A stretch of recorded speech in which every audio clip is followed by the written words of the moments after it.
All right, what's up? What's up? What's up? Let's talk this boxing this fine, fair morning. The Don Falon in the building. What's going on, man? What's happening with you, sir? Chillville, what's good? Be easy. Blessings to you this Wednesday. Yes, man, it's that hump day. DH in the building. What's going on, man? Cadillac 634, what's going on? DH, what's good? Nachi Dread. Be easy.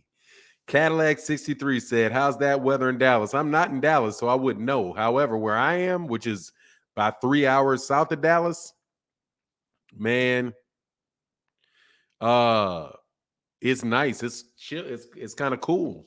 It's kind of cool out here, man. So good weather, man. Good. It's been hot all the time. LR, what's going on, man? Good morning to my man, Mr. Duran in the building. OG Sean the Dawn, what's going on? Myron Jackson, what's good?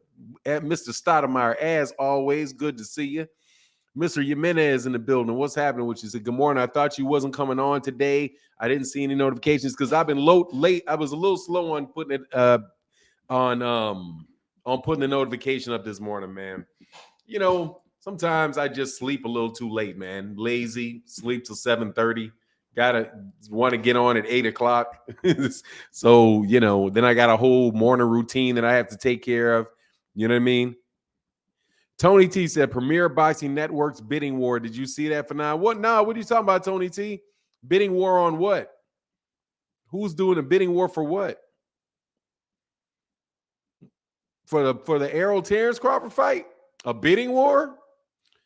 Shoot, that's crazy. I heard about the holdup was the network's bidding war, not the fighters. Oh, did you? No, I didn't hear that, man. Did they try? Well, bidding war. Oh, okay. Well, if that's the case, that would be great, man. For now, can we get a 10 count for PNB Rock? Yes, sir. Yes, we can. Absolutely.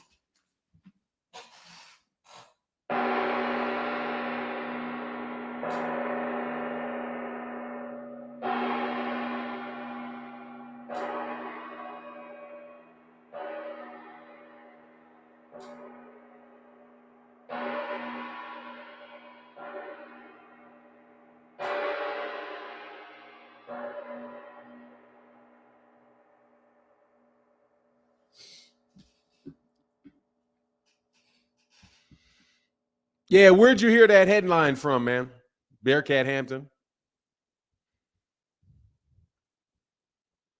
Where'd you get the headline from? It seems like Joshua Fury is going to happen for now. What are your thoughts on this one? It's a good fight. I'm looking forward to it. And R&B, yeah, R&B. Wow, Jesse Powell passed. I'm not sure. Yeah, I'm not really good on some of these guys' names, man. R.I.P. Jesse Powell. Oh, okay. Oh, that's what's up.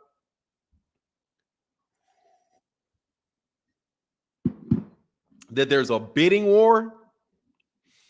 That's good. Between who? PBC. Oh, okay. Yeah. Okay. Nah, I didn't hear anything about that. I'll go check it out. Yeah, because I usually don't see their feeds. Stephen, what's going on? Said, hey, Steven said, what's good for nine? Always a listener and a loyal subscriber. That's what's up, man. A DNB announced it too. Okay, that's what's up. Well, that's the same channel, isn't it? Lance Pugmire. Hold on one second.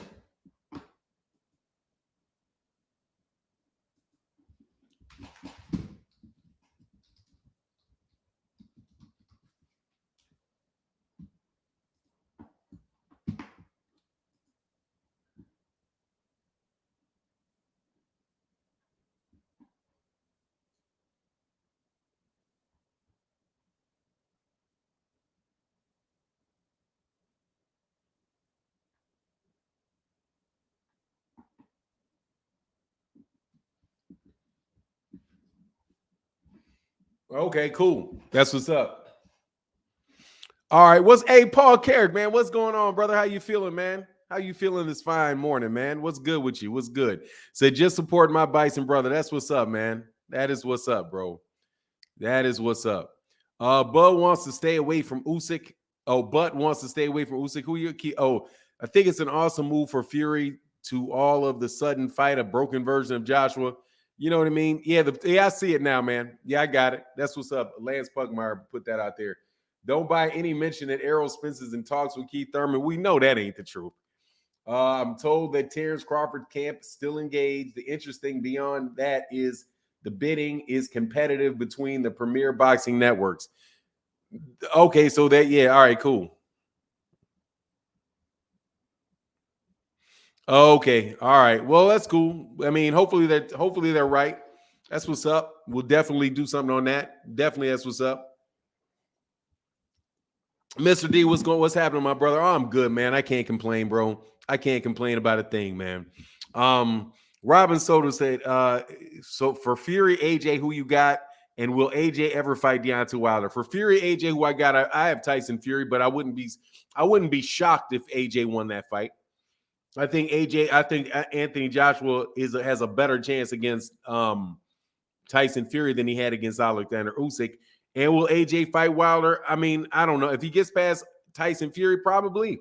I mean, if he's crazy enough, he'll jump in there with Tyson Fury. Why not, man? You know what I'm saying? Why not jump in there with Wilder? I'll give him a little credit for that.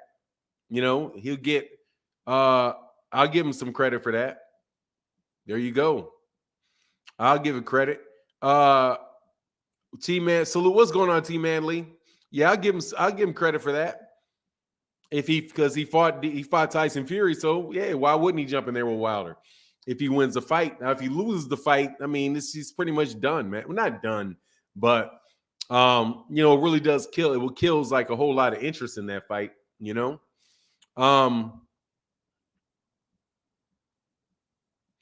Not a fan, but nobody's beating Fury, dude. I do not believe Tyson Fury is undefeatable, man. That shit does not typically go well, man. You know what I mean? That's typically not the scenario, man. That's typically not how it goes, man. No joke. You know what I mean? Like, people are beatable. If you fight enough, you fight everybody, most every one of these guys are going to lose, man. So I don't believe, man. I do not believe Tyson Fury is some guy that is just cannot lose. I don't think that. And honestly, man, I think Anthony Joshua's got a decent shot at it. He's a fundamentally sound fighter, man. He's a big guy. He's fundamentally sound. Tyson Fury is not the biggest puncher in the world. So I don't care what you see. I mean, that Deontay Wilder stuff aside, I mean, I wouldn't count him out. I wouldn't favor him to win the fight, but I don't count him out. You know what I mean? Tony T said, think about big guy will beat him, won't be any Usyk type. AJ does have a shot. Honestly, Tony T, I think it can be. I think it's more likely Usyk. Dude, Usyk is plenty big, man. He's plenty big. I don't buy this. I don't buy that, size is everything type of move, man. I don't buy it, man. I don't buy it. I think that Alexander Usyk has a more than decent shot of beating Tyson Fury. As long as you're not scoring Tyson Fury's antics, if you're not just scoring, if he starts clowning and you start scoring the clowning, then yeah, I mean, he'll clown, stay away and clown. But I don't know, man. But then again, like I said, man, I'm not the biggest fan of Tyson Fury. Mr. D said that guy Robert Helenius is a monster. Wilder might be in trouble, man. Robert Helenius ain't nobody's monster, man. Robert Helenius ain't no monster. He's a good fighter. He's a better than average fighter. He's not a what do you call it? He's not an otherworldly fighter, man. He's been knocked out before. He's coming off a couple good wins. He's coming off not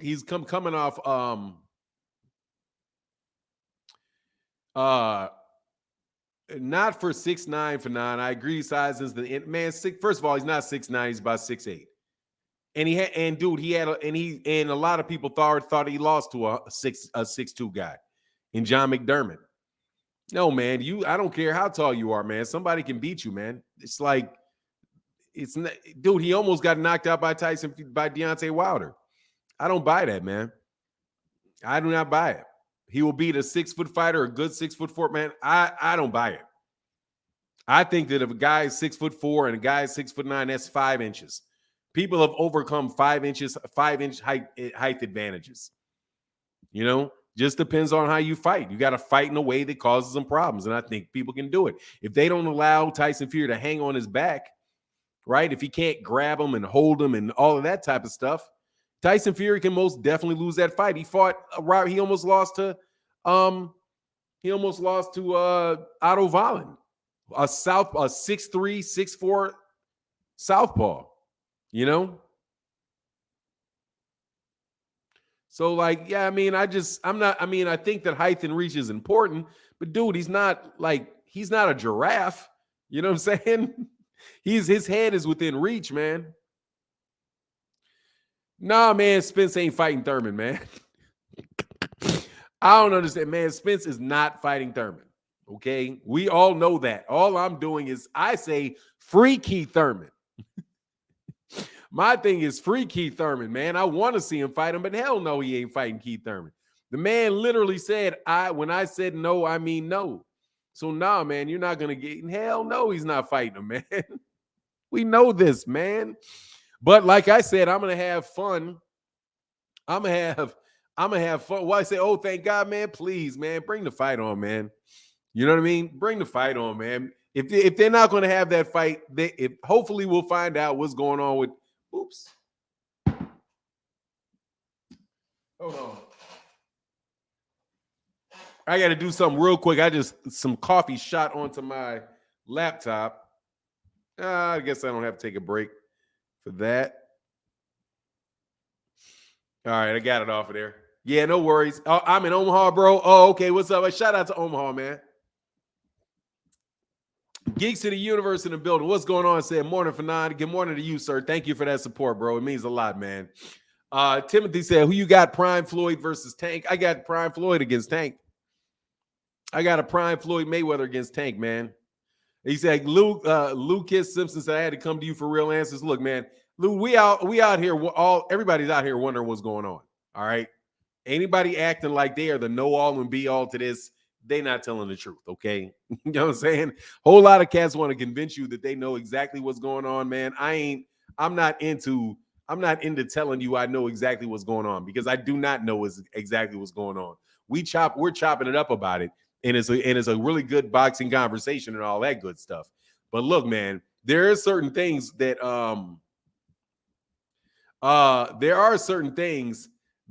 Timothy Fire said, thank you. I mean, of course, man. Now, Floyd ain't knocking out Tank now. Floyd gonna have to stay away from Tank now. But Tank, I mean, Floyd's bigger than Tank. Of course, I'm gonna take Floyd over him, man.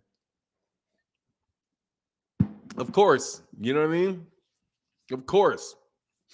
That whole conversation about Jaron Ennis may be a little bit different, bro.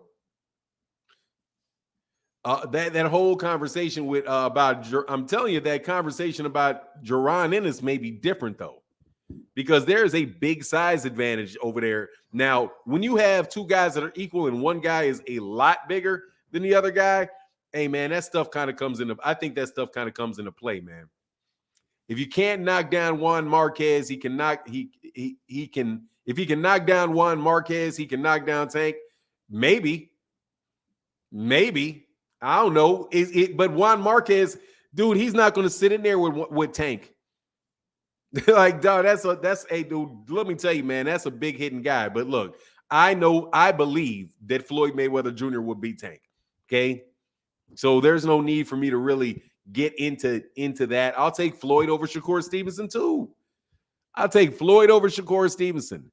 Only guy below 147 pounds that I'm giving a real chance of beating. Real chances of beating Floyd are Sugar Shane Mosley at 135 and Sugar Shane Mosley, Pernell Whitaker, and Aaron Pryor. Those are the three guys.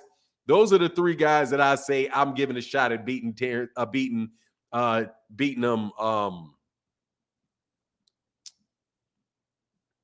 Yeah, AB, nobody cares about the money, man. Everybody knows, and not realizing the fight with AJ is more financially lucrative than Undisputed. Dude, everybody knows the fight brings in more money for everybody knows that, man. That ain't no rocket science right there. But the guy's coming off of a loss. The problem ain't about the money. The problem is the loss. Okay. The fact is he's coming off 2 consecutive losses. That's the problem with the problem with the Tyson Fury fight. What's going on? What's going on, Patrick Bell?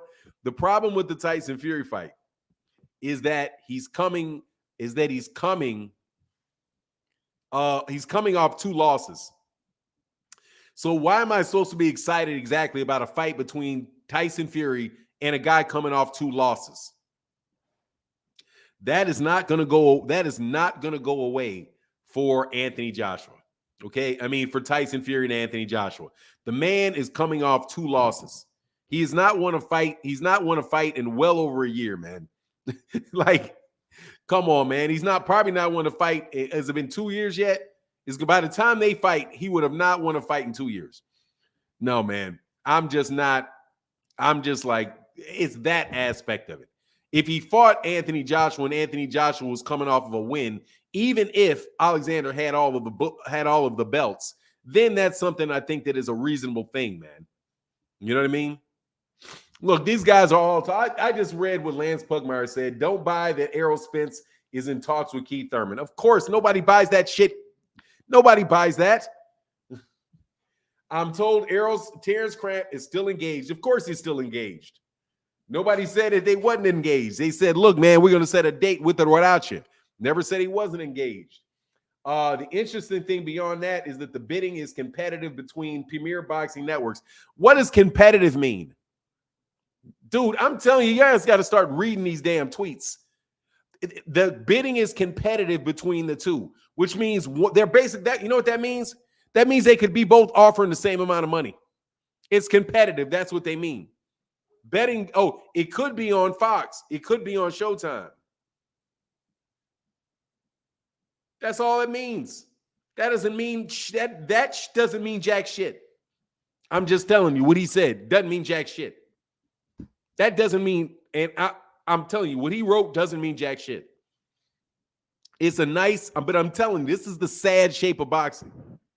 You have to talk about Errol Spence Jr. and Terence Crawford. You have to. You have to. Oh, Patrick Bell said, I think you missed my membership. My bad, man. Oh, yeah, I think I did because it probably didn't show up because that's how it's been working, man. My bad. Patrick Bell. Okay, Kit Paul Carrick. Yeah, it didn't show up on my on my screen. Hold on 1 second. Can we get them likes up though? Can we get them likes up? Them likes up. Can we get them likes up? I said, hold on 1 second. Let me move up and see if I can see it. Yes, I do. My man, Patrick Bell said, good morning, Fanon and chat. Please hit that like button. Yes, sir, man. Hit that like button, man. Much love in that super chat, bro. Thank you for the support, bro. Thank you for the support, man. Thank you for the support. And my man, yeah, it doesn't show up on StreamYard. I got to get rid of StreamYard, man. I got to get rid of StreamYard. Stone Alone in the building. What's going on, Stone Alone? He said, what's up, good people? How y'all feeling? That's what's up. Stone Alone in the building. Thank you for that support. What's good with you, sir? What's going on with you, sir?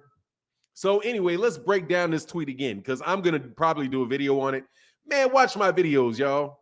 The videos are good, man. Watch the videos. It says, first of all, he starts off, don't buy any mention that Errol Spence is in talks with Keith Thurman. First thing first, that's the most important thing that he has. He puts the most concrete thing at the front. That's the most concrete thing right there. That there is no talks with Keith Thurman Jr. Of course there's not. Errol Spence Jr. has already said he's not fighting him. We already know this. So that's taking a shot at whoever keeps bringing up Keith Thurman, okay? I keep bringing up Keith Thurman because I want to see the fight, not because I think it's going to happen. I know Lord Errol Spence, the Honorable Lord Errol Spence. The Honorable Lord Errol Spence has decreed that he shall not fight Keith Thurman. I don't like that. I hate that. I want you to fight Keith Thurman. I don't care. I want to see that fight. I've been waiting on that fight for years, man. I was waiting. You got me all excited about the fight when you was calling him out. And now when we got the opportunity to get the fight, you don't want to give me the fight. So, I'm a little disgruntled with that. However, that does not mean that I don't understand fully well. Lucas Simpson says, Spence finally mentioned Bud's name after Ugas. He finally mentioned it. He mentioned it a bunch of times, man. He mentioned it a bunch of times. The Honorable Lord, the truth to you. The Honorable Lord, the truth. Yes, sir. The Honorable Lord, the truth says, look, stepping on that November 19th rumor. Nah, they're not stepping on it. Still say that the thing can happen on we'll see, man. We'll see, bro. Don't you do that for now. Thurman ran from bro for years. I don't care. Trill Talks is entertainment. I don't. What's going on, Ohio style lyric? Let me tell you something. I don't give a fat rickin' rat. I don't care, man. I don't care. Let me tell you, bro, that is Terence. That is Errol's problem. That ain't my problem, man. Errol ain't paying my bills over here, man. So I don't have to care, man. I don't have to care. But at the same time, you know what I'm saying? He says, some treat you unfair. You're not going to give them any fair either. That's not necessary. Dude, it's not, you getting paid. Look, man. Look, Trill Talk Entertainment, Texas Entertainment. Let me tell you on the real. I understand why he would make that decision. I understand it. I can understand. Like, you don't have to give me his rationale. His rationale, it's easy for me to understand his rationale. Seeing as he said it right out of his mouth. Okay? You got to understand. For me, I want to see the fight. I want to sit down with some popcorn and a little Jack Daniels. I want to have a little Jack Daniels. You know what I'm saying? Because I'm being cheap these days. I can't afford good liquor no more. So I got to get the cheaper, whatever the cheap brown liquor I can afford that day. I'm gonna pour it in a little cup, sit back, and be like, yeah, let the beat down begin. That's what I'm looking forward to. That's my pleasure. But you know what I'm saying? That's my pleasure, bro. That's my pleasure. I just want to sit back and chill and watch the fight, man. I want to see Errol come out to some rapper I ain't never heard of. I want to hear with some, I did like that one thing he came out to. I can't remember what it was, man. But whatever it was, you know what I'm saying? He said, Ohio style lyric said, for nine, Thurman can't handle Spence's power. He'll be out of there in the second round. Hey, man, let it be. You know what I'm saying? Let it be. Let it be. Let it be. Let it be, bro. What's going on, Timothy Jacobs? Let it be. Okay? Let it be. I'm okay with that. I'm okay with that. If he knocks him out in the second round, I'm 100% okay with it. I encourage him to do so, bro. However, I want to see that fight. That's me. I understand. My little cousin Trap Boy Freddie walked EJ out. Oh, that's what's up. That's what's up. All right, that's what's up.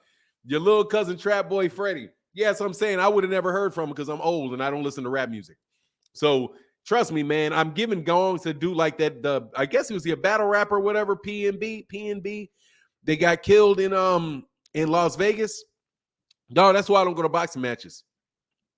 That's why I don't go to boxing matches and I ain't updating my status. You tripping. You know what I'm saying? My location is going to say Yugoslavia. You got me twisted with all these crazy people out here, man. Y'all need to stop wearing all that jewelry, bro. Whatever he is, he's a battle rapper. What's the difference, bro? Is he a regular rapper, battle rapper, whatever? He's a rapper. You got me. He said, but big boxing and blunts, man. He said he got killed in L.A. Yeah, all of that, man. Look, dude, no.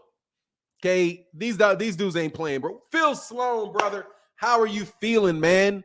I hope you're doing well. I hope you're doing well, bro.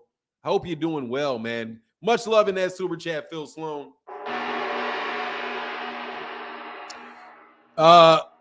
Anyway, got killed at Roscoe's. Yeah, Roscoe's Chicken Waffles. Look, all I'm trying to say is I don't want to bring that up. I just don't know who these rappers are. I don't know who these rappers are, bro. That's all I just don't know who they are. No disrespect to anybody. I just don't listen to the music, and I don't know who they are. My son, though, represents the house very well, bro. Aki TV dropped a video saying Bud and Spence held up because of a bidding war between networks. That what you got? That's not what that tweet says. What I got on it is that's not what that tweet says. I don't know who you heard that from. I'm looking at that tweet. That is not what that tweet says. Okay, I'm just telling you right now. That is not what that tweet says. That tweet says, don't buy the mention that Errol Spence is in talks with Keith Thurman. I'm told that he and Terence Crawford are still engaged. An interesting thing beyond that is that bidding is competitive. Bidding is competitive between premier boxing networks. What does that mean? It's competitive between the two. Which, you know what that can mean? That can mean one guy is offering this and one guy is offering $5 more. And their bids are competitive. They're both making offerings. That does not mean they're in a bidding war. A bidding war means that shit is going higher and higher and higher and higher and higher. That does not say bidding war right there. But I do not know what the videos actually say. So, it is what it is, man. That's what I have to say on that. And that's all I know about it, what Lance Pugmire said. Educated Jab said, Haney. No Haney talk today, bro. No Haney talk today. Haney's talk is death to support in the chat. I can't do any of that, bro. That don't mean a thing if Bud don't sign a contract. Exactly. That shit doesn't mean anything, bro. Like, that does not mean bidding war, bro. And it's the third thing he wrote. But anyway, I don't know what that means. I know I saw something else come out yesterday. And I can't, let me put it came out from a very, very big, good source. And it sounded very, very directed at a certain situation. But I can't confirm that it was directed at him because I don't want to quote that source. However, this particular source is very, very close to one camp. Very, very close. And what they said was something to the effect of ego. You're not bigger than the program. Egos be killing a lot of dudes. Now, I don't know if he was speaking about something in his personal life. I don't know if he was speaking about something related to this fight. My imagination gets wild. So I say it's something related to the fight because it suits my purposes of loving to talk about this fight. Malachi Odom in the building. What's going on, brother? Thank you for that support. Shout out to the UK, brother. Shout out to the UK. Patrick Bell, thank you, bro. Said for 9. Here's something for keeping it 100. Hey, man, no worries, man. Thank you. Thank you for keeping me going, brother. Thank you for keeping the channel going, bro. Let me get to my man, Jeffrey Brooks, longtime supporter, big time, said, I have a bone to pick with you. No way Spence or Bud could ever compete with Leonard or Tommy Hitman Hearns. Why not, man? Why couldn't they compete, man? Like, these guys, look, man, these dudes let me tell you what I said to my son, Jeffrey Brooks. And I mean this because I gave my son an argument because me and my son were arguing about some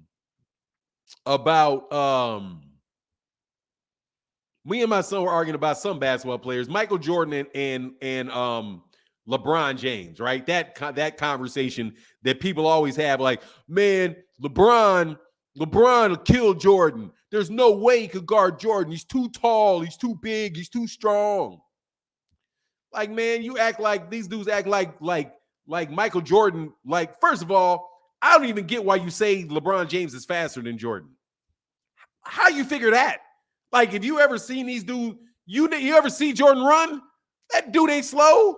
Like, you think they acting like Jordan is like, but anyway. So we had this conversation. Like, yeah, LeBron James is really big. He's really strong. I got all of that. He's really big. He's really strong. But, dude, look, if Jordan was playing today, Jordan be killing people. If LeBron James was playing in the 1990s, he'd be killing people. Just a fact. If Jordan, that's what I think is. It's not a fact. If Jordan was fighting if Jordan was playing now, there'd be some dudes that would not be in the league. There'd be at least one guy whose ass would be playing over there in Yugoslavia, right? Because he's taking somebody's slot. I don't know whose slot it is, but he's taking one of them slots. If Jordan is playing, then guess what? One of those guys, Randy Brown's going to be out the league. Right, you know what I'm saying? Right now, you can get a whole bunch of dudes who will be out of the league. Pick them. They will be out of the league if they could get their hands on Jordan. It's like that. So in boxing, dude, do not think Errol Spence Jr. will not beat the piss out of a whole lot of dudes that were fighting in the 1990s, in the 1980s.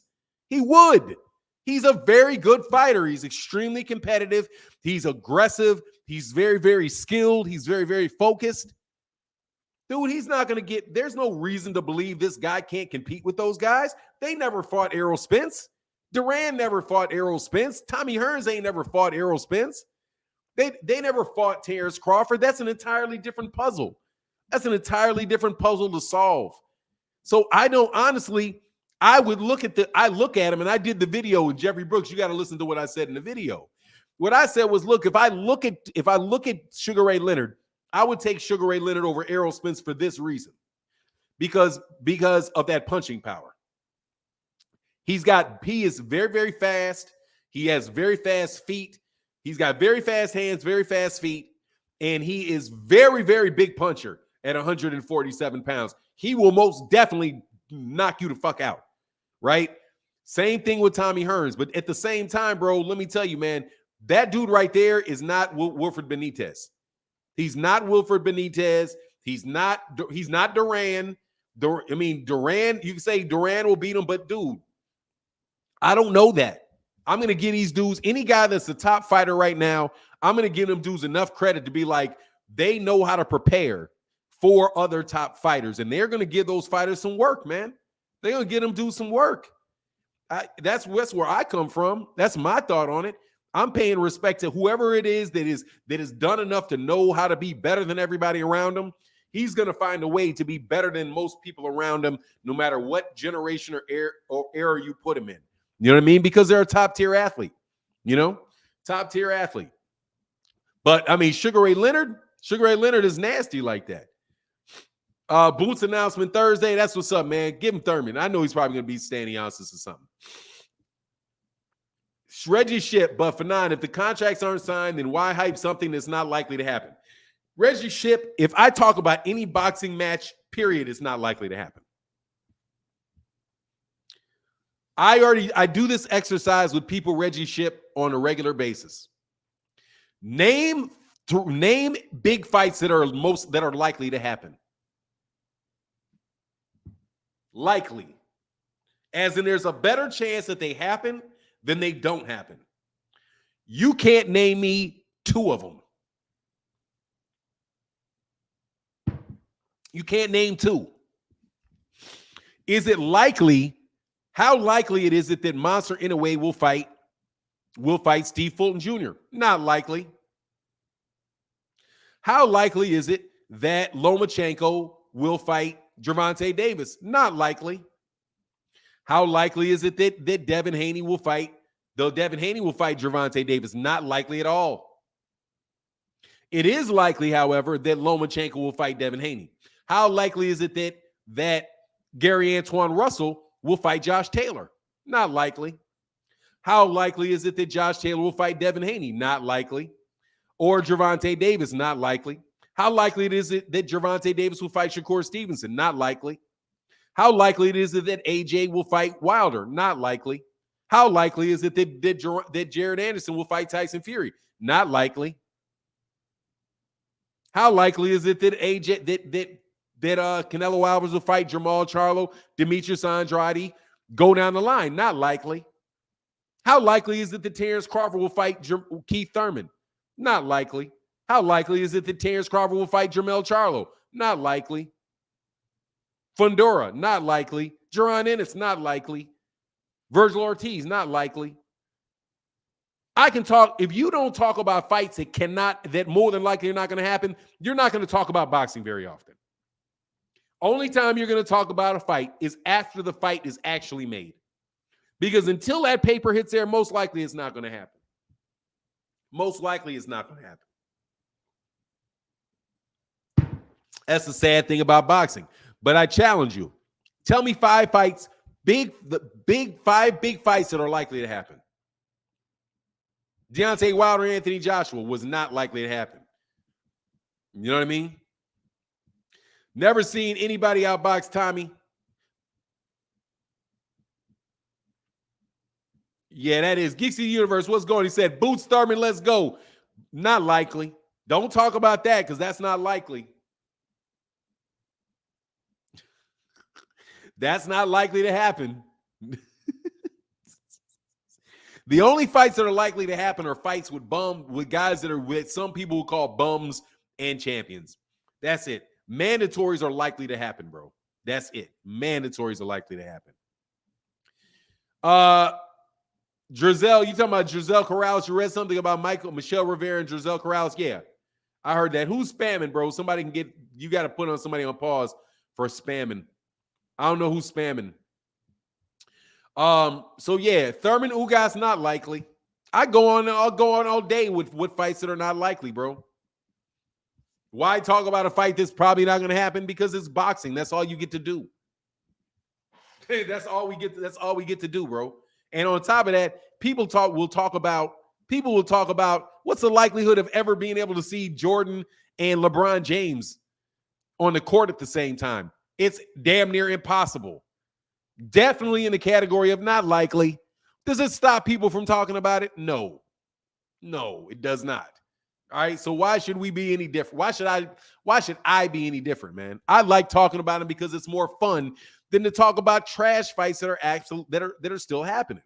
That are happening, man. Reggie Ship, come on, Fernando. I was messing with you, bro. Nah, you meant that, bro. You weren't messing with me. I don't have a Reggie Ship. I don't have any problem with you either, bro. Trust me. I just like going off into that tantrum, brother. You know what I'm saying? I just like that tantrum. That's one of my favorite tantrums to have because there's other YouTube channels that pull that. Well, the fight's not going to happen. Why you keep talking about it? Man, because I feel like talking about it, man. Why you watching me? You know what I'm saying? Hey, man, Jeffrey Brooks in that super chat, bro. But no disrespect to you, brother. He said, the reason why I say no comparison is because both fighters never fought anyone that Leonard nor Tommy. Looking back at the style of fighting versus today, there's no comparison. I disagree, Jeffrey Brooks. I think there's a lot of comparison. I think there's a lot of comparison, man. A lot of comparison. The southpaw stance has not changed. Hooks have not changed. Jabs have not changed. They've not. I do believe that there was probably more fighters out than that back then, though. You know what I mean? And it was a bigger thing because it was on network TV, at least amongst a lot of other people. But look, man, if Duran can mess around and beat sucker Leonard into a boxing mat, into throwing his hand, throwing hands and all of that, he may make a mistake against Terence Crawford. My thing is, I think Terence is a little small for Sugar Ray Leonard. But I'm not gonna say out here and believe that that Jaron Ennis has no chance against Duran. It'd be a hard fight because Duran is a beast. But you know what it is. Reggie Ship in the building. Thank you, brother. Hey, man, I appreciate you for the question, man. I love that question. Just to let you know, brother, I love that question, man. I love that question. Benjamin Newsom is spamming the chat. Is he? Benjamin Newsom be out there. That's my dude. I like Benjamin Newsom, man. He be asking. He tells me to go at him. Yeah, don't worry about that one. That's when he says, get him. Hey, Mr. Assassin said, Fanon, if you could put together a 6-man tournament for 135 and 147 and any other weight class, who would they be? 6-man tournament for 135. I mean, that's pretty obvious. I would have Gervonta Davis, Vasily Lomachenko, Shakur Stevenson. Let me see. Gervonta Davis, Lomachenko, Shakur Stevenson, Teofimo Lopez. Bring your ass back down to 135. Michelle Rivera, and who else should I put in that tournament? Oh, yeah. George Kambosos. I'll put that 6-man tournament. I'll put that 6-man tournament together. As far as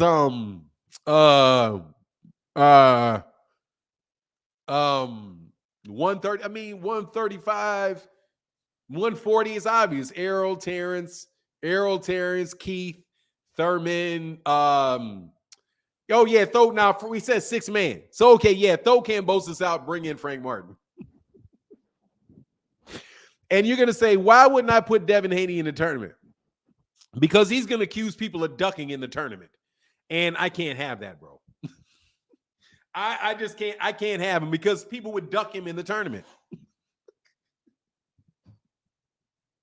I can't do it because his fans. Hey, Titan says you corny. Yeah, I'm corny, and you're gone. See you later, brother. He said you're corny. Yeah, I'm corny, and you're gone, bro. Titan, you're corny. Yeah, all right. See you later, brother. Dang it, I shouldn't have blocked you because I need to unblock people, bro. Actually, I got too many people blocked, bro. But you got special privileges. You get blocked today. Oh yeah, Cruz. Nah, I put Frank Martin in there. I may throw out who could I? Oh, throw out Teofimo Lopez. Yeah, no Haney because he would say everybody's ducking him. And then he would try to have people sign to his promotional outfit in order to get in the tournament that he's not holding. Nah, bro. Nah, obviously I put Devin in there, man. I'm joking, Michael Lords. Yes, I'll put Devin Haney in the tournament. I would. First round, Lomachenko in the first round.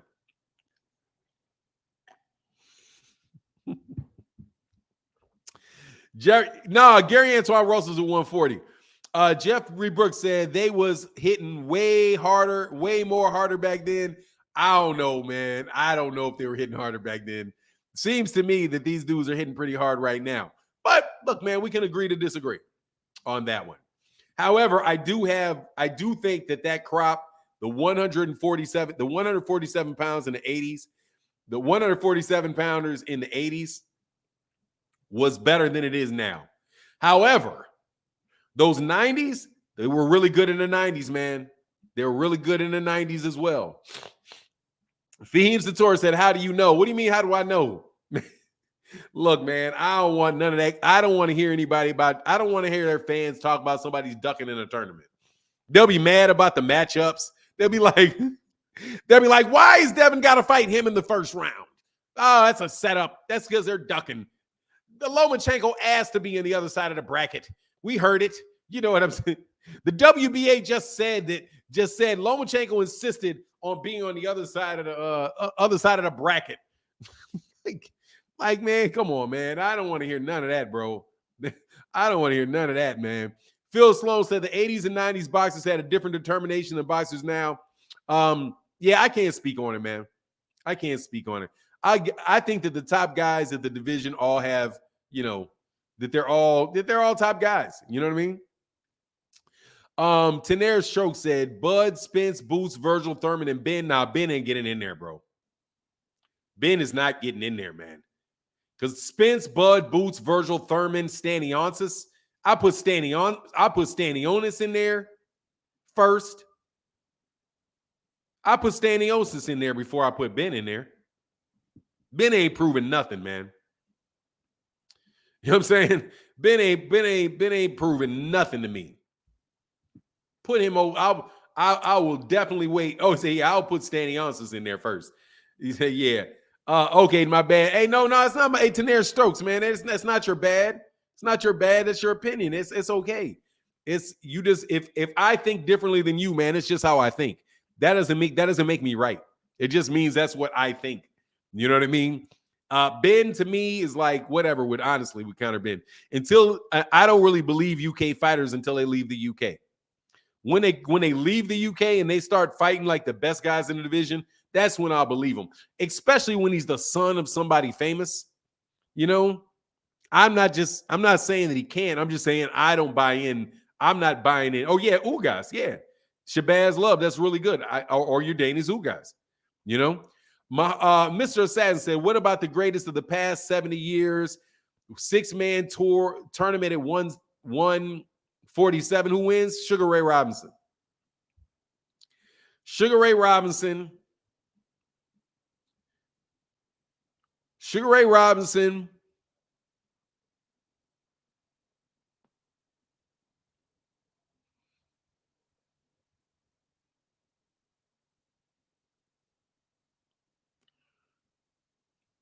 Jake LaMotta.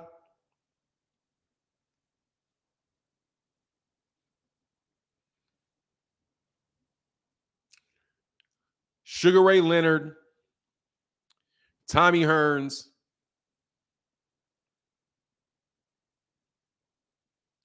Floyd. Oh my God. Hold on, man. I got to go back. That's a really good one. Sugar Ray Leonard. Sugar Ray Robinson. Floyd Mayweather. Oscar De La Hoya.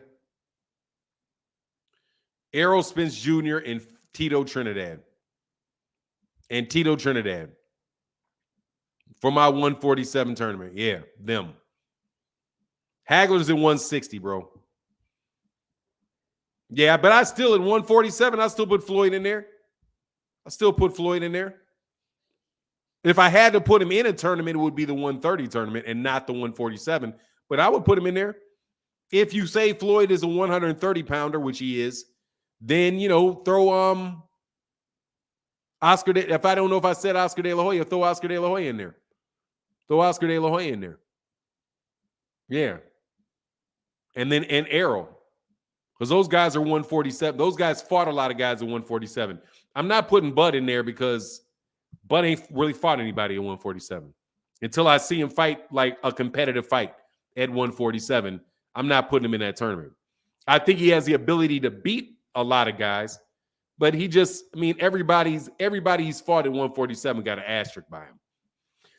Assassin, what about okay, I got that. Much love in that super chat, bro. And who wins? Sugar Ray Robinson. Sugar Ray Robinson by dang near 100% knockout streak. I'm taking Sugar Ray Robinson over all them dudes. Hey, D Jack said, what up, Fanon? How long you think before Spence and Boots meet at 154 if no Bud trilogy? Would hate for Spence to be put out of prime. Errol Spence Jr.'s had a great prime.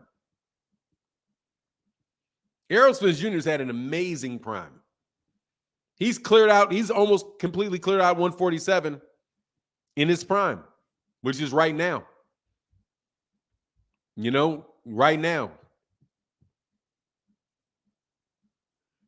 Oh my God, Fanon, did you hear about the rehydration clause they put in Eubanks? He can only rehydrate 6 pounds. Yeah, see, that's why I don't believe them frauds. That's why I think they're frauds, bro.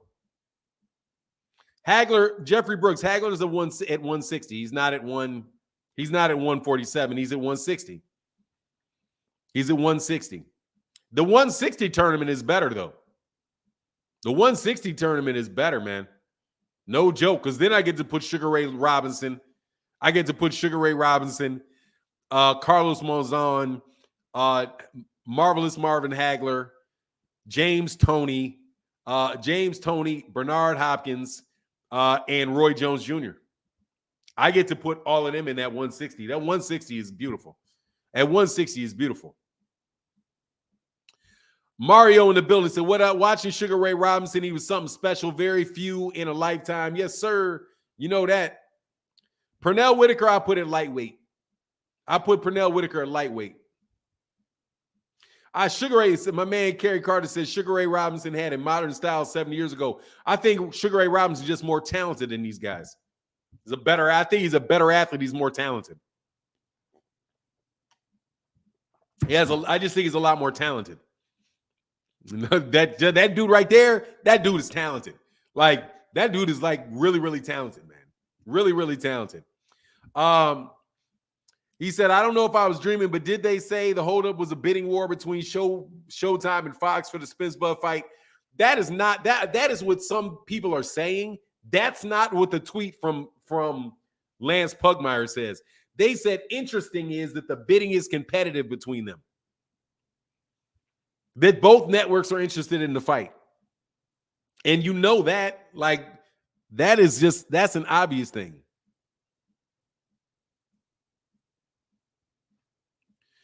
Asterisk, AJ Starr. First of all, let me get on you for a second before I tell you to be quiet, please. Shush. Spence didn't fight Porter until after Porter fought. He was the WBC champion. He was the WBC champion when Errol Spence Jr. fought him. Again, he was the WBC champion when he fought him. You don't get asterisks for beating reigning champions. If a guy is a reigning champion, you don't get an asterisk. Just like Terence doesn't get an asterisk from Jeff Horn because he was the reigning WBO champion. It's not an asterisk. But if you fight a guy that hasn't fought in the weight class in 4 years, and then you fight another guy that took a shotgun wound to the leg, and then you fight another guy like Amir Khan that's been knocked out in every weight class he ever fought in. I mean, comatose knocked out. What do you want me to do? You want me to be like, oh, yeah, he beat Amir Khan. Get out of here. AJ Starr, Sean Porter, and watch. You said he didn't Porter until after Porter fought Thurman, Garcia, and Ugas. And watch, even in your statement, AJ Starr, Porter beat Garcia. And Porter beat Ugas. You want me to put an asterisk on the man's resume for beating guys? He beat Danny Garcia. And he beat your Danny Ugas. And he held a major belt. Why in the world would I put an asterisk on him for having beaten a guy? Man, sometimes y'all just be talking. But thank you for talking. I appreciate you. Yeah, hey, chill out with that, Benjamin Newsom. Hey, Robert, what's going on, bro? Robert Pickens in that super chat, bro. What's good? He said, new rules, Super 6 across the board, or the champ have to fight one contender all the time. I've hollered it for 2 years, but you said it will never happen. I'm still hoping. Hey, I'm still hoping. Robert Pickens, do not get it twisted. Do not confuse me saying something will not happen with it never actually happening. Okay? It may happen. It very well may happen. I don't think that that's going to happen because there's so many different networks and they would have to get into the tournament. And you saw the Super 6 went broke. They tried a tournament. They ain't put that tournament back on since. You know? AJ Starr said the WBC champion, Spence never fought Thurman. Dude, shut up, dude. I'm not in the move. What are you talking about? He was the WBC champion. That's how Errol got the WBC belt.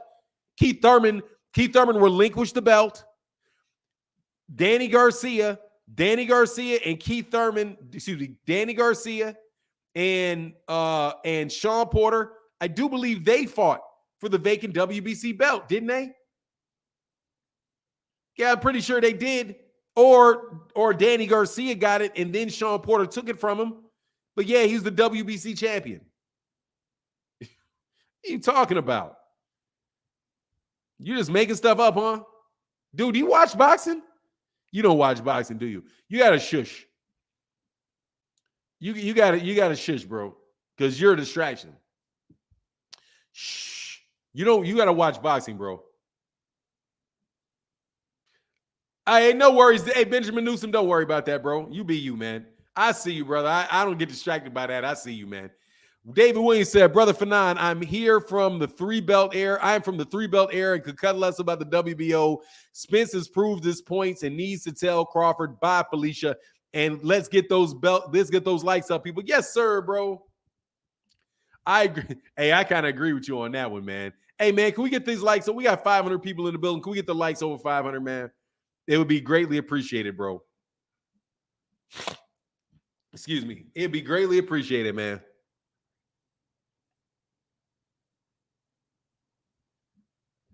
Thank you, Avery 81st. Because, yeah, I knew Danny was a champion at a certain point in time. So Danny must have got it, and then Sean Porter took it. Or, yeah, I don't remember how that went down. But I don't care if Thurman hurt Danny way before. Who cares? Errol beat these guys. How are you going to put an asterisk on a guy that took 3 belts off 3 champions? You cannot do it. You beat 3 champions to get 3 belts. Sorry. You can't. There's nothing to say about that. Kell Brook was the reigning champion. He beat him. Danny Garcia, Sean Porter was the reigning champion and he beat him. Yordenis Ugas was the reigning champion and he beat him. Nothing to say. And however, the fact that, and that's not even going to prove anything, bro. If you say Errol, if you want to give Errol an asterisk, okay, but that ain't got nothing to do with Terence Crawford's asterisk. Terence ain't beat nobody in that weight division. You guys make this argument that he would beat those guys. Sean Porter, that's okay. Give him Sean Porter, who just retired, right? Was retiring before that fight, bro.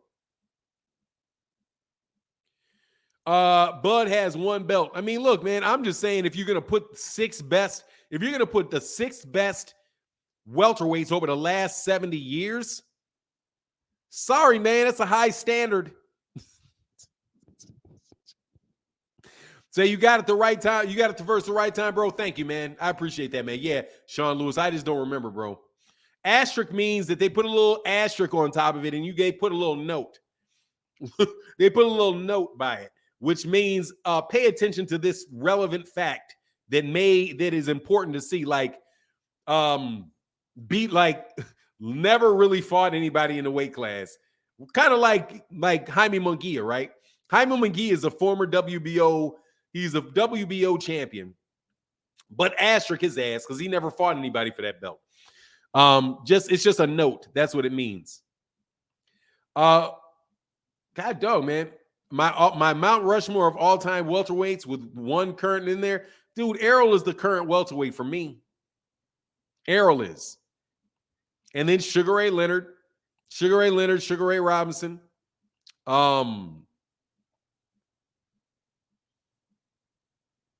Sugar Ray Leonard, Sugar Ray Robinson, Errol Spence, Felix Tito Trinidad. I was so Floyd on there, Oscar De La Hoya on there.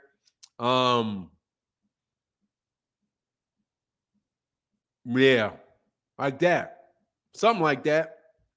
I'm sure I'm missing somebody.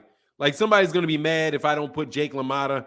Jake LaMotta was a big-time welterweight. I'm sure I'm missing welterweights down like Charlie Burley and guys like that from, the welterweights who were in the Black Murderers Row, like Charlie Burley, who's not on tape now and I don't have an opportunity to really see. You know what I mean? Hearn. Oh, yeah, shit. I'm sorry, Tevin Smith. Hearns. Throw Halo off there and give me Tommy Hearns. Sorry. I forgot all about Tommy Hearns. Terrible. Yeah. Give me I'm sorry. That's a blatant overlook right there. Yeah, give me Tommy Hearns, man. I think Tommy Hearns is like the best welterweight. Like I think Tommy Hearns may be the best welterweight since though he did get stopped by Sugar Ray Leonard. But Tommy Hearns, man, god dog, bro. Tommy Hearns is something nasty, man. Tommy Hearns is something nasty. Big fan of Tommy the Hitman Hearns. Big fan of Tommy Hitman. Educated jab. Marvelous Marvin Hagler is a middleweight. He weighs 160, not 147. 160. Marvelous Marvin Hagler is definitely there. Right with Bernard Hopkins. And I'm telling you, I'm putting Sugar Ray Leonard on. I'm putting Sugar Ray Robinson on the lightweight and welterweight and middleweight. And Aaron Pryor is 140, but if you want to move him up there and throw him in there, you got to put him either at 135 or 140. So give me him at 135. Nah, not Julian J. Rock Williams, man. No.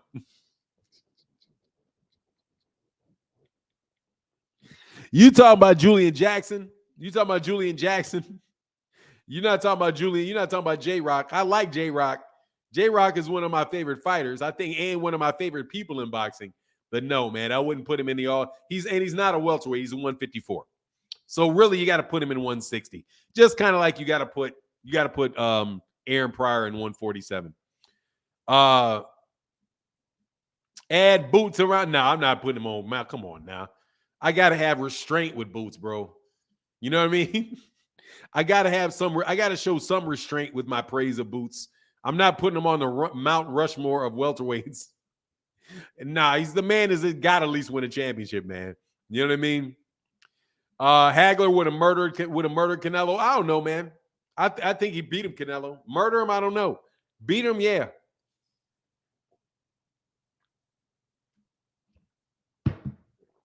Henry Armstrong's at featherweight, Master X. Henry Armstrong's at featherweight. He won a title at 130. He won a title. Homicide Hank won a title at 147. But he's a 126, 135, and 147 champion. And he probably got robbed for the middleweight title. But nah, I'm putting Hammer and Hank at 126, so I don't have to have any confusion. Ain't no better 100, ain't no better featherweight. Ain't no better featherweight than him. So I'll take him. But he's not a welterweight. That's like Floyd. I'm not putting Floyd there.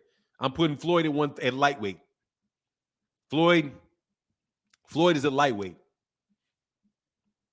They said I haven't watched boxing in maybe 10 years, but WBO is actually undesirable, but it is necessary if you're seeking it. Look, dude, on the real though, I just wish we'd stop paying attention to boxing media. If we would just stop listening to those guys, like not everything, like if they're giving news releases and all of that stuff, cool. But there's way too much propaganda. This is way too much propaganda gets accepted. Dude, and wait until they find some reason to make 5 belts. Just I'm telling you, they're gonna stay. They did with Anthony Joshua start trying to push 5 belts. At that point in time, it's like, man, you guys are just getting ridiculous, bro. You know what I mean? You're getting absolutely ridiculous at this point. Hold on one second. 10 years? Has it been 10 years? Oh yeah, you missed a lot of time. But that means you got a lot of good fights to go back and watch. You got a lot of good fights to go back and watch. Go back and watch them. They're on tape.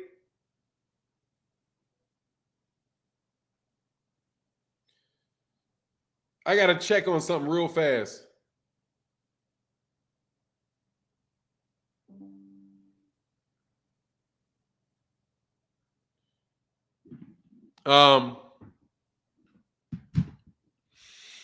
Lord, I hope not. 5 belts, hell no. Dude, I mean, you think the WBC threw in the Bridger weight. But I will tell you what may stop it. Social media may actually stop it. That one of the social media, because they get so much pushback now, may actually stops these guys from doing a lot of stuff that they want to do. Like, you know, kind of like the WBC franchise belt. I don't think that they're going to continue to push that franchise belt because they got so much pushback on that franchise belt. Having so much pushback and it immediately in your face is going to have people sit back and look like, I don't know. You know what I mean? The media, boxing media people really do have a lot of people coming at them about it. You know what I mean? Educated jab. If Bud versus Spence fight doesn't happen, who does Bud fight? Who knows? Nobody really. Josh Taylor, maybe. Said, come on, newbies, hit that like button. Yeah, man, hit that like button, man. We can get over 3. Can we get the likes over 350? I gotta be right back. Big Bunsen Boxing say, you see that new belt they came out with for Canelo and GGG? Not a decorative belt. No, I didn't. Is the WBC did it? Did the WBC do it? Did the WBC do it? Hey, give me 1 second.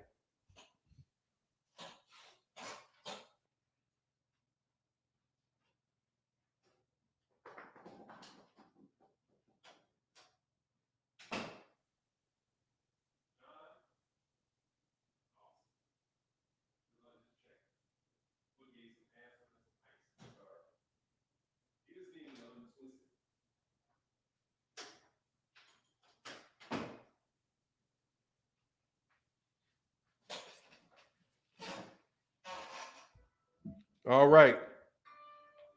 Sorry about that. Foreman fights are always what is that? Oh, okay, we all in it. Yeah, I don't know what he's gonna do. Yeah, say the WBC. Yeah, the WBC's always got some type of belt, some type of new way to advertise the WBC. Whatever. The WBC championship is on the line, so it is what it is. They overdo. Mauricio Suleiman just does too much, man. He just does too much, trying to make his mark. Stop marking up. Stop pissing on boxing, man. Stop marking it up with all of this unnecessary enough, man. All you got to do is put on the fight, man. That's it. Put on the fight. Take your cut.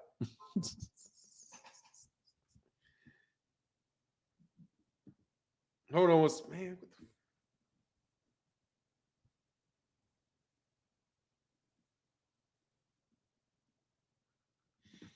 Yeah, put on the fight and take your cut, bro. Put on the fight and take your cut, man. None of that has anything to do with that, bro. Players only. EJ took 5 years to collect 2 belts. What? He's got 3 belts. And act like Bud's not supposed to get paid just now getting the fight at 35. What do you think, dog? I don't even that shit is, man. I don't understand. Do y'all think do you think before you speak? What does one have to do with the other? What is this? I mean, you guys just come up with random facts and act like they prove a point. It took him 5 years to collect 2 belts. But Terence Crawford has been at welterweight he's been at welterweight for 4 years. He's been there since like 2018, and he ain't collected but 1.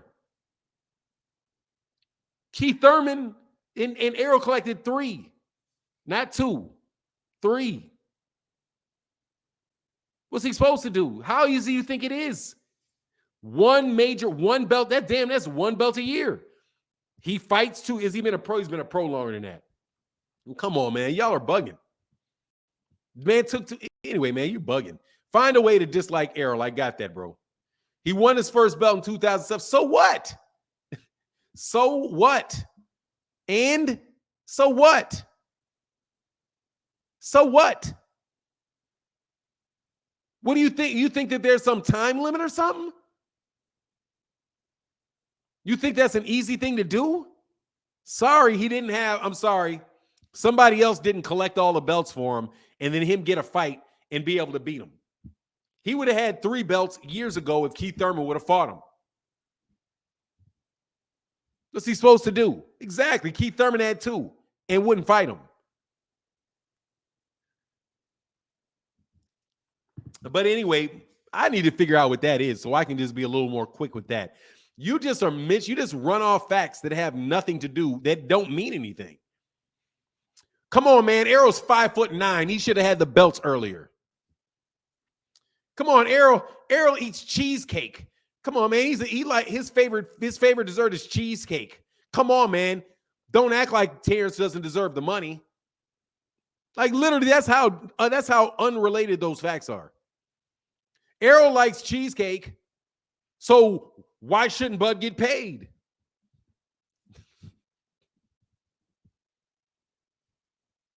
There's literally no relation between those two premises. None. But you trying to draw a conclusion. Bro.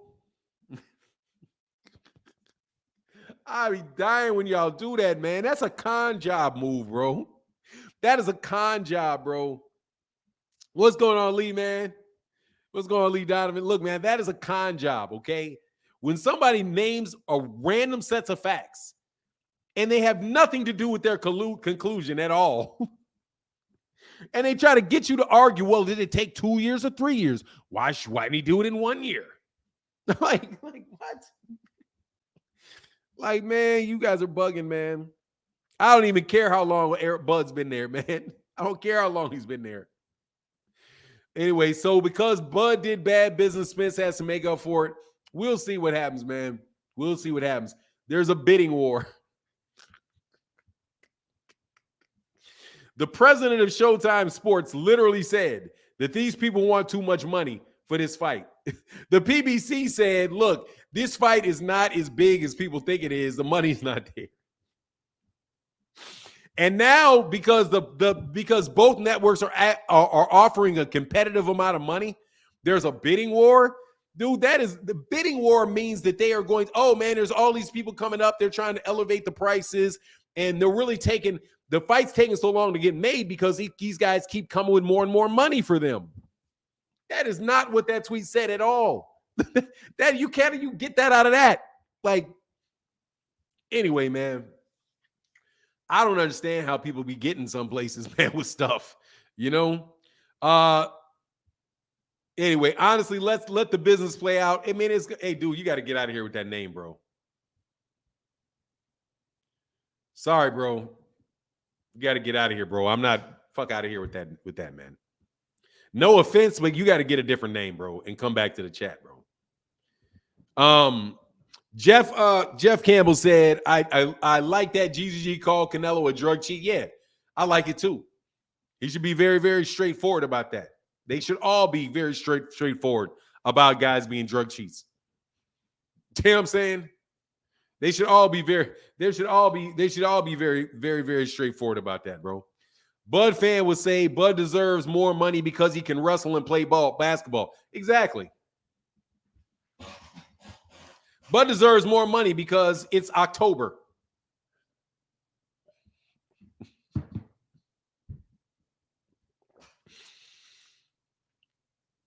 He said, you killing me with kicking a dude out for his name. That's a troll, bro. Ain't nobody gonna put their name out there. I'm not reading that shit. Get out of my face. You know what I mean?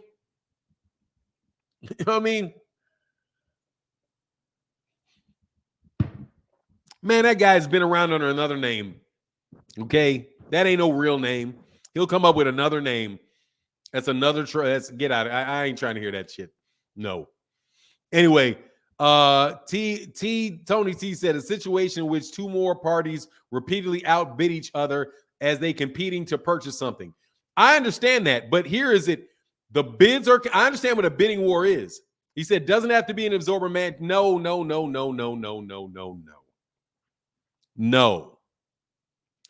Not off that statement. Two competitive bids means that we would consider both of them.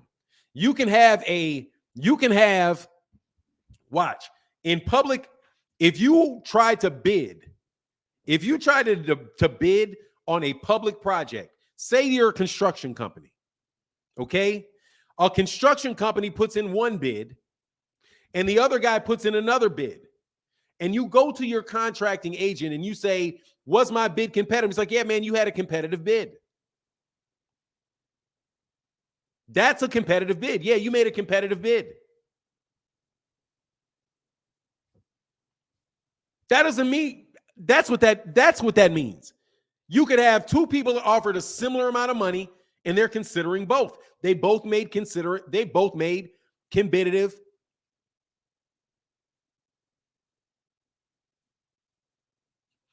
He said, you mad? He kicked you out like that name, huh? Like, that does not mean a bidding. This is what the man said. He said the bidding is competitive. It's a competitive bid. Competitive means to me, no, it does not mean that. It does not necessarily mean that. No, it does not. It does not mean that the prices keep going up and keep going up and keep going up. It does not mean that. It does not necessarily mean that. What it could mean is, there are a lot of competitive bids. We're considering both. That doesn't mean that they keep giving you more and more bids. That's not implied in that. Have you ever bid for a contract and they'll be like, look, man, we're looking over, there's about 5, we got 30 bids, there's 2 or 3 competitive bids, and we're considering which one we're going to take. That does not mean that every time, this guy gave me a bid, now this guy gives me another bid, now I go back to that guy and say, okay, he bid this, I need more money from you. And he said, it doesn't mean a fucking auction. You know what I'm saying? That does not necessarily mean it's an auction. It doesn't. Don't take that out of that. I'm telling you, that's not what they said, bro. That's not what he said. He said, and interestingly, read what the man said. The man said, in an interesting thing beyond that, is that bidding is competitive between the premier networks.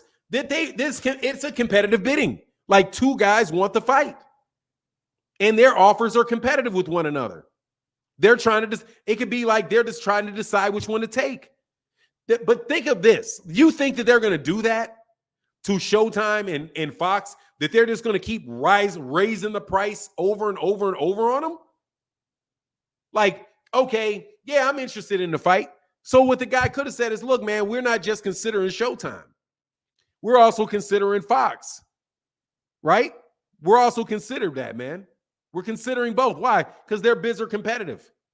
That could also mean that their bids are very similar. Doesn't even mean they have to be high. It could be competitive in the fact that they're similar.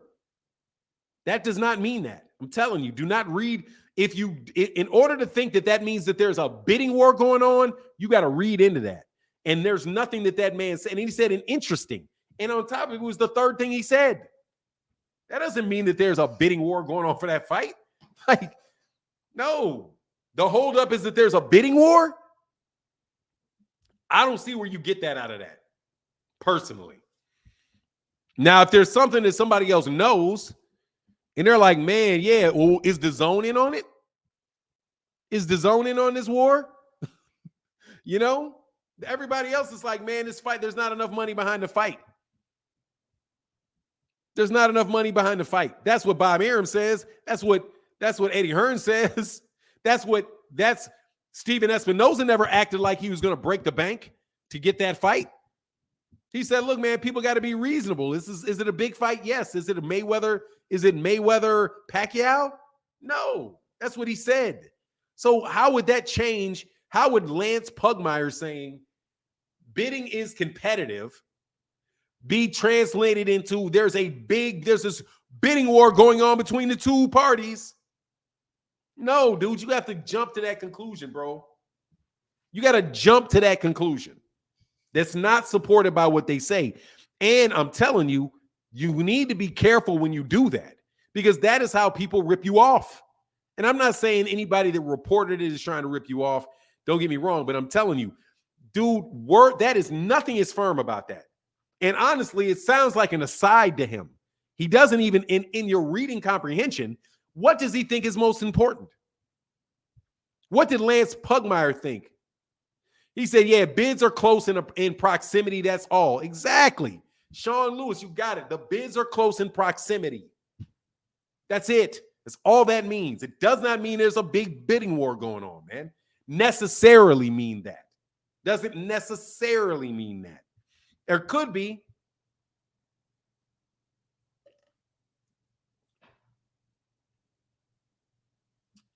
Oh, poor baby. AJ Starr. So poor baby. On this channel, I can't question anything about Spence. Bud, Thurman, and Boots are calling him out to fight, and so far he hasn't fought any of them. Oh. I could have sworn I said AJ Starr that I thought Errol should fight Keith Thurman. I could have sworn I said that. Boots is his mandatory. So he doesn't have to call him out. He's his mandatory. But he just became his mandatory, like, I don't know, 4 months ago. So was he supposed to fight him already? And he's negotiating to fight Bud. What's the problem? You want me to criticize him because he's not made a fight when he just had a unification fight with Yordenis Ugas? Or should I be mad about the fight before that when he came off of a car accident and fought a mandatory? Or should I be mad at the fight before that when he fought another unification fight? Where exactly in here was Errol supposed to fight Keith Thurman, who was out for 2 years? Even though Errol asked for that fight for Keith Thurman 4 years. You just want to say anything comes stupid to your mouth is what you want to do. So let's put you back on that shush. You can do whatever you want to do, except make stuff up. Because I don't agree with Errol Spence Jr. not fighting Keith Thurman. I want to see the fight, dog. I want to see the fight. I had to get rid of some of y'all, bro. AJ, shut up. He has called out Bud multiple times, and he's waiting for him to stop running with. Yeah, just make the fight, bro. Anyway, Hunter Young said, Fanon, I think the issue is Bud is used to being an employee and not self-employed. I do believe that probably the biggest issue is his upfront money. It's probably his upfront money. That's what I think it is. Upfront money. Because they're not paying big upfront money. They're not doing it. They're paying less upfront and more through the pay-per-view. And the fact that they have two options, Showtime or Fox, shouldn't be anything new. Shouldn't be anything new. That does not mean bidding war. I don't know if they're having a bidding war or not, but that is not what that means. Does not necessarily mean that you have competitive bids from two different people. They're both competitive. They're close to one another. I love how you said that. Close in proximity. Mwah. Yeah, mwah. That was a great statement. Thank you very much, because that's what I was looking for, and I could not find it. All that means, when you're saying, hey, man, it was a competitive race. It was a competitive race. Does that mean, they're breaking the world record? It was competitive. One guy kept going faster, and the other guy kept faster until all of a sudden they were up there with you, babe. No, it just means that they're close. Yeah, they're competitive. Yeah, yeah, Showtime has made an offer. Fox made an offer, and the offers are competitive. Yeah, they're competitive. They're in the running. They're close to one another. So that's all that that is all that is safe to take from what he said. Now, again, I do not say that I know that there isn't a bidding war. I'm just looking at what he said, and that does not mean that there is one. I'm telling you changing the title. I'm telling you, man, I'm telling you. Why Bud fans always sounding like victims? Errol only offered the biggest fight payday, and he is the one scared. Why are they acting like victims? Because they are victims. They're victims of circumstance. They are victims. They're victims of circumstance, bro. Fanon, so if the networks are bidding, does that mean the fight has to be signed by both guys, which usually comes first? I don't know how they work that. I don't know how that works. I will tell you this, though. If they've not decided on a network, they've not decided on the money between the two of them. I will tell you that, though. If they do not have a deal with the network, they do not have a monetary agreement between the two of them. That's not good. Okay? Because if you don't know what network is, if you do not know what network is going to air it, that means there's no network deal. No network deal. So if there's no network deal, there can't be any agreement on how much money you're going to make, which means Terence Crawford and Errol Spence Jr.'s purses are still up for grabs. That's what it makes sense to me. Tell me if I'm wrong. Tell me if I'm wrong. But like I said, I've never done a big major pay-per-view fight, and they may be able to work those things out in a percentage basis. Be like, okay, what's the percentage of the pay-per-view? You could probably get that done, but you can't say what their guarantee is going to be because you don't know what's in the pot, because you still haven't. Showtime has not agreed to air the fight, and Fox has not agreed to air the fight. That's what I get. That's what I get from it. That neither one of those networks have agreed to buy that fight. They're trying to choose which network. And Al Heyman could be working with both networks to see what they can get. But trust you me, they are not going to gouge either one of them. Okay? They're not going to be in a situation where they're trying to gouge one or the other. I don't believe that, because that is a very, very delicate thing you're dealing with there. A very delicate thing, bro. But does that make sense to y'all? That's why you try to sit back and think for a second. Well, okay, they're bidding, which means they have not signed up a network in 5 months. That means it took them 5 months. It's been 5 months. Was it? I'm sorry, April, May, June, July, August, September. It's been 5 months and they still have not settled on a network. That's not a good sign, partner. He said, you repping my city with the old Kansas City jersey. Yes, sir. And hold on. And I'm repping Terence Crawford. I'm repping Terence right there. Omaha, baby. Best of Tarks. I'm doing well, man. I'm doing well. Yeah, so honestly, man, for me, that's not a good sign, man. That's not that. I don't know, man. It's not as I speculate, like everybody else is doing, including Lance Pugmire. As I speculate, somebody gave him some food. Be like, yeah, man. Keith Thurman is not. He's not in negotiation with Keith Thurman. Okay. That doesn't mean, but even that doesn't mean shit. That he's not in any talks with Keith Thurman. Because just because you're not in talk, you could be still being. He's still talking to Bud. He's not fighting. He's not talking about fighting Keith Thurman. Oh, and an interesting aside that both networks are involved in this. That's all that shit says. But that's okay. Don't worry about it. Don't worry about it. It's all good. One more time. Only Showtime has stepped up to bid for Spence Crawford. BT, Sky, Sports, The Zone, and ESPN Worldwide doesn't care to bid for the fight. Wow. But they said it was competitive between the networks. Which networks? Why have you say that? Stone Star Steph said that ain't true. That ain't true. Why would they be bidding so long? I would think that they could get that settled pretty quick. Hey, how much are you willing to pay for this fight? How much are you willing to pay for the fight? And what dates would we? Oh, yeah. No worries. We'll pay this amount of money for the fight. We'll pay this amount of money for the fight.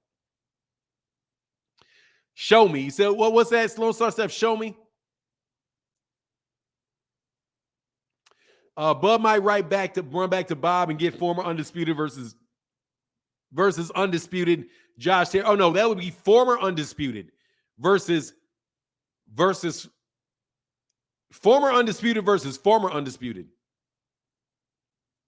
Show me other bidders. I mean, that's what Lance Pugmire said. That's what Lance Pugmire said. So, you know, it is what it is. That's what Lance Pugmire said. And again, man, thank you to everybody that supports in the Super Chat and the Cash App. I so much appreciate you guys, man, keeping the channel going. Thank you guys so much for your support. And John Bowie in the building, brother. Thank you so much. By the way, I did unblock. I did take the wrench away from the dude who continued to block because it was in his pocket, Black Fonz. So if Black Fonz comes back, Black Fonz will not have a wrench because I did listen to what you said. And more than likely, I'm going to unblock a lot of people. And people are going to wind up getting blocked again. Because, you know, sometimes people need to be blocked.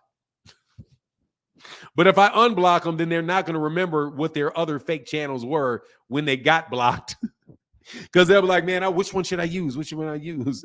Unless they're keeping some real long, unless they're using some real long name. JJ, the Aboriginal Flat Earther, said, peace, brother. Hey, man, it's flat for all intents and purposes. So the world's not flat. It is for all intents and purposes. For me, this world being round, for me, is a distinction without a difference, partner. It's a distinction without a difference. Anyway, is it possible they're just milking this fight? No, Geeks of the Universe, it's not. It's very likely that the press is milking the fight. No joke. It's the only thing that people are interested in boxing. That's it. That's it. It's the only thing that any freaking body is interested in boxing. Tell me I'm lying. It's the only thing. Hey, Flay said, it's cool, brother. Hey, this is up. Much love in this show. That's the big problem.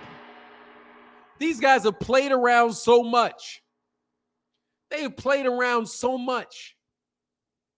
And they have diluted boxing so much. Boxing has been diluted so much that the only fight that everybody cares about is extremely difficult to make. Extremely difficult to make. Not for you. Look, man, don't get me wrong. There are other things that people are interested in, but you have Canelo Alvarez versus Gennady Golovkin fighting this weekend. Right?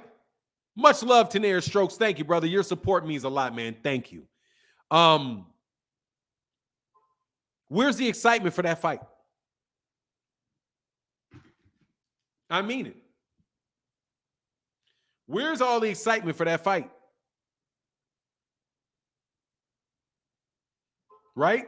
There is none. There is none. There is none. There's a little, you know what? To me, there's as much excitement from the people that I talk about boxing to. There was more excitement for people that I talk to boxing about, right? And I think that is very fair because I talk to a lot of people about boxing. There is more interest in Clarissa Shields versus Michaela Meyer, Alyssa Baumgardner versus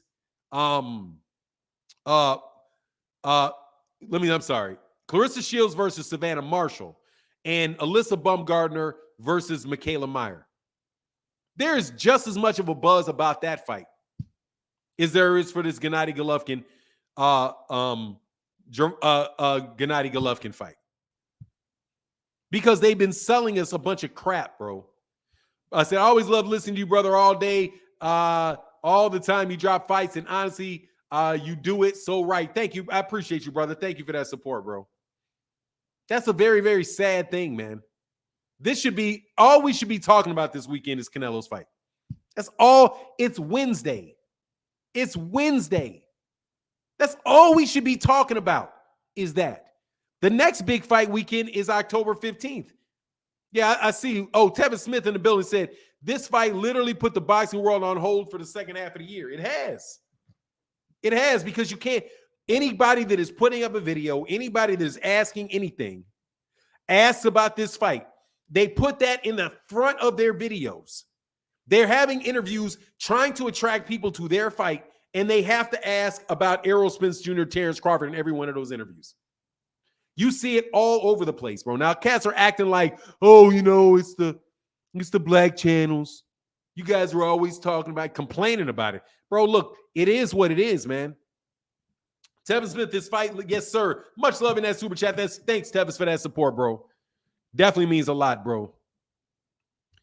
I'm excited. Jeffrey Brooks said, I'm excited about October 15th. Other than it's the day before my birthday. Hey, man, shout out, man. Happy birthday, October 15th, Jeffrey Brooks. 16th. I'll definitely try my best to remember that, man.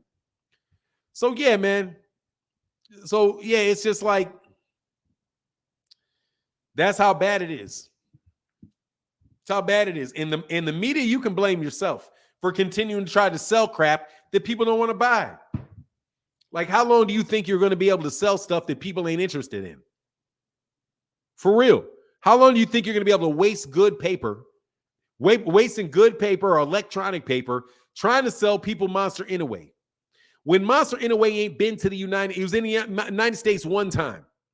And you waste marketing material, you waste time talking about him. Why? Because you get support from their promoters, and their promoter wants you to talk about this guy and help you sell this guy. But dude, you're selling stuff. If you're a salesman and you are selling stuff that people do not want, people are not going to buy what you want. A salesman it can only do so much with a non-existent product. And you try so bad to drive, in my opinion, so hard to minimize black fighters in the United States that you minimize the interest in black fighters in the United States. You try your best to minimize the interest because you don't talk about them. And if you do talk about them, you talk about them in the breath that Paulie Malignaggi talks about them. Like, oh, well, you know, they used to be real good, but, you know, it's changing now. We got something different. Man, you were saying they weren't good then. What are you talking about? Ain't nothing changed. Ain't nothing changed except for you don't have to sell tickets. That's the only thing that changed. Top Rank didn't have to sell tickets. Top Rank didn't have to sell tickets. Now they get guaranteed money from the networks. So since you don't have to sell tickets, you don't have to worry about giving people what they actually would want to see because you're getting your money off of a budget.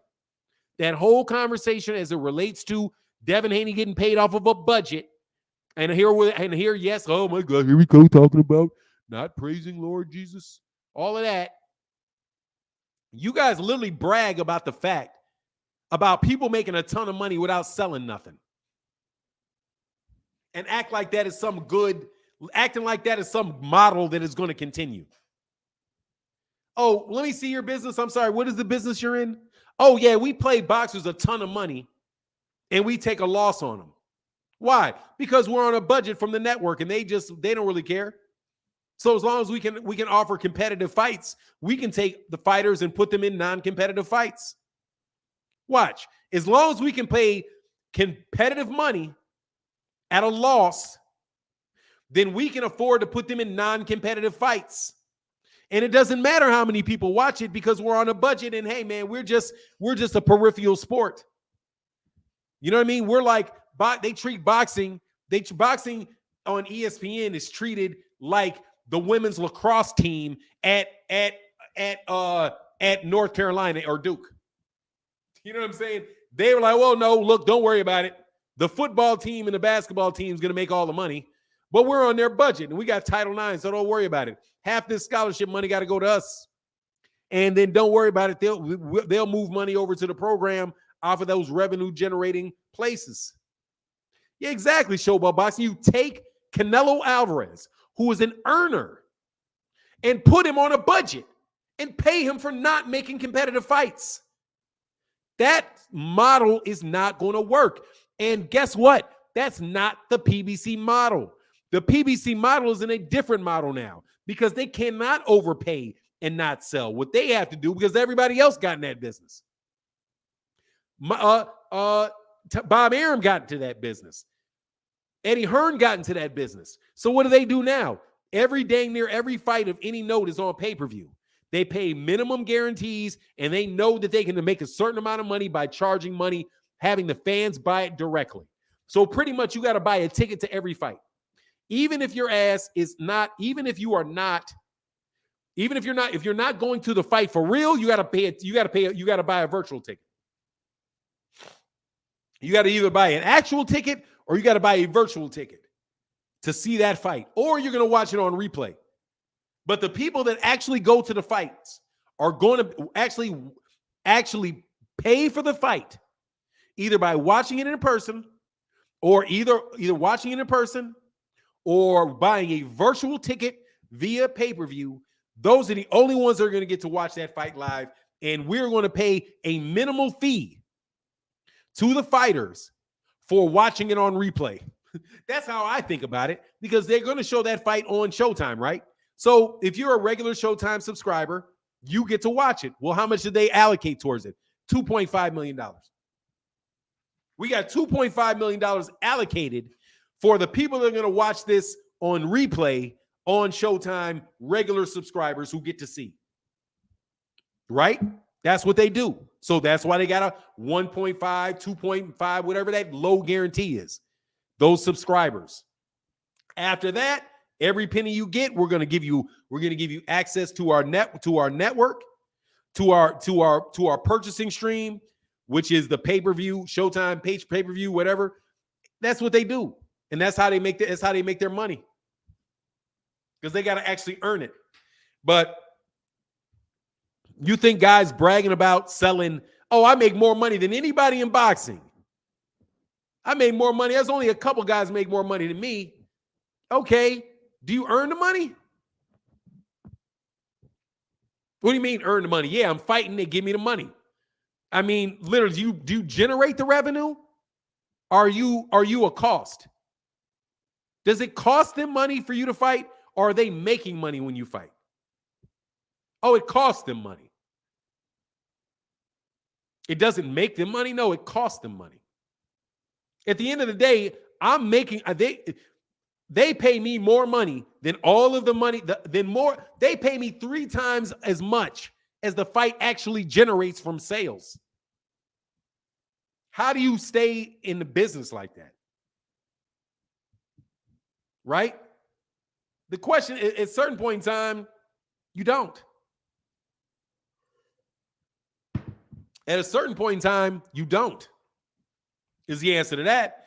And yes, there are companies that take losses after losses after losses, and they take losses for a very long time. Uber lost money for a long time. They were looking. I don't know all the specifics of it, but a lot of apps, a lot of these things were losing money.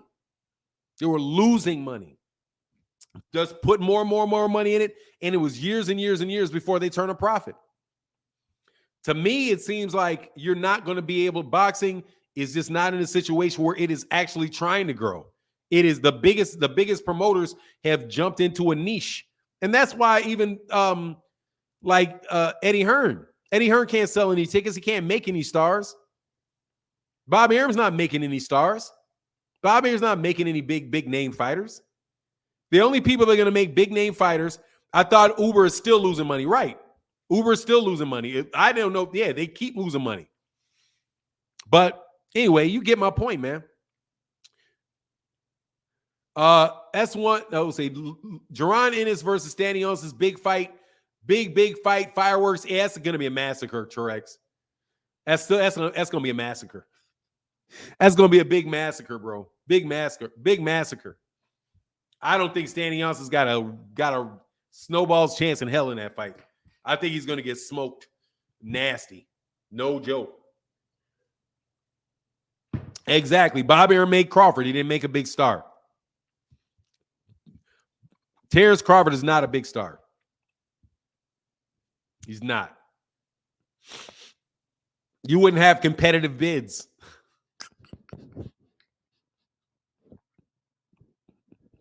You would have somebody just be like, it'd be on Fox. I'm going to tell you, Showtime can't bid with Fox. Let me repeat this. Showtime cannot bid with Fox. If they're competitive, that means Fox is not offering that much money. As we analyze this, like take a couple seconds and think about it. There was no competitive bidding there was nothing competitive between Showtime and Fox for Deontay Wilder versus Tyson Fury 2. Once the first one was successful and Fox determined that they wanted that fight, they just outbid Showtime. Showtime can't bid with Fox. I don't think they can. Somebody put in that comment section earlier on that no, Fox doesn't have as much money as Showtime. That's not true. Fox is way bigger than Showtime. Fox is way better funded than Showtime. Way better. Fox is way better funded than Showtime. So how can Fox and Showtime have bids that are competitive? That's like you got a millionaire who puts in a competitive bid with a billionaire. It ain't that serious to the billionaire. They'll be like, yeah, I'll pay a little. Yeah, this is what we're willing to pay. If they willing to go any higher than that, dog, they can have it. You know what I'm saying? It's crazy. But they can, but they can put that 50 million up, though. They do have that 50 mil. They do have that. They do have now. Showtime wants to blow them some shit out the water. They can blow some shit out the water now. Showtime offered that Canelo money. You think they offering Canelo money for that fight? I don't think Showtime was anxious to get that one. Anxious to get that one. They don't feel, do you get the same feeling? You get the same feeling about Showtime's desire to get the Errol Spence Terence Crawford fight to say their desire to get Canelo Alvarez versus Jamal Charlo or David Benavidez? I don't get that feeling, bro. For now, why do you think networks at one time were paying high guarantees to fighters? They still are paying high guarantees to fighters. They still are paying high guarantees to fighters because they're on a budget. And they have a fan base that they want to keep satisfied. HBO was the biggest network of their type, and they were playing big guarantees to get the big names until Game of Thrones came around. At which point in time they started paying big money to basically make movies on HBO. I mean, on Showtime, and they were like, "Look, we're not going to keep putting boxing up here. We're not wasting Saturday nights on you when we can have Game of Thrones and we can have, I don't know, whatever else, these other big dang near movie productions that you can now stream through HBO." That's why they got out of it. That's why they got out of it. Now their boxing lost a lot of luster because they started trying to sell people things that they didn't want to see. Started trying to sell you Lomachenko. They started selling you Lomachenko. They started selling you what's that dude's name? Gennady Golovkin. Yeah, Sopranos, The Wire, a lot of those things, man, started coming up, man, and they started tipping away. And that budget started getting bigger and bigger for that and less for boxing. And then they started just doing things like, when you start doing things like, what do you call that? Was Game of Thrones? No, it was on Sunday night, but the budget is there. It's not Boston. It's not about the time slot. It's about the budget. No, it wasn't, but it's about the budget. The HBO has a big budget. That The Wire was back in 2020. So what? Look, dude. Look, man. If you are slow, look, man. It happened over time. They did not just decide to pull out of boxing overnight. They look at things over a series of years. Over time, they started investing more and more money in original programming. When Showtime originally began, HBO originally began, there was the only real original program on HBO was boxing. That was their original programming. Everything else pretty much that you saw on HBO and Showtime were reruns of movies that were in the theater. Do you remember that? Do you remember getting HBO and be like, oh, when is this movie going to be released on HBO? And it may be a year. It may be a year before you see Boys in the Hood on HBO, right? Or you see Lethal Weapon come out on HBO. And they would show old movies on HBO. They didn't have original programming. Boxing was their original programming. So when they started expanding their original programming, they took money away from boxing and put it into other stuff. That's how it went. Don't lunch. And that's why they were predicting, oh, Showtime's going to be out of boxing in a couple years. Don't worry about it. And because what did they try to do? They literally tried to buy. They were going to bait and switch. Man, y'all, dude, seriously, every bozo get out. I'm tired of teaching you clowns. Man, let's talk about something dumb, bro. And I mean that, man. I mean that to the bottom of my heart. I'm tired of teaching you.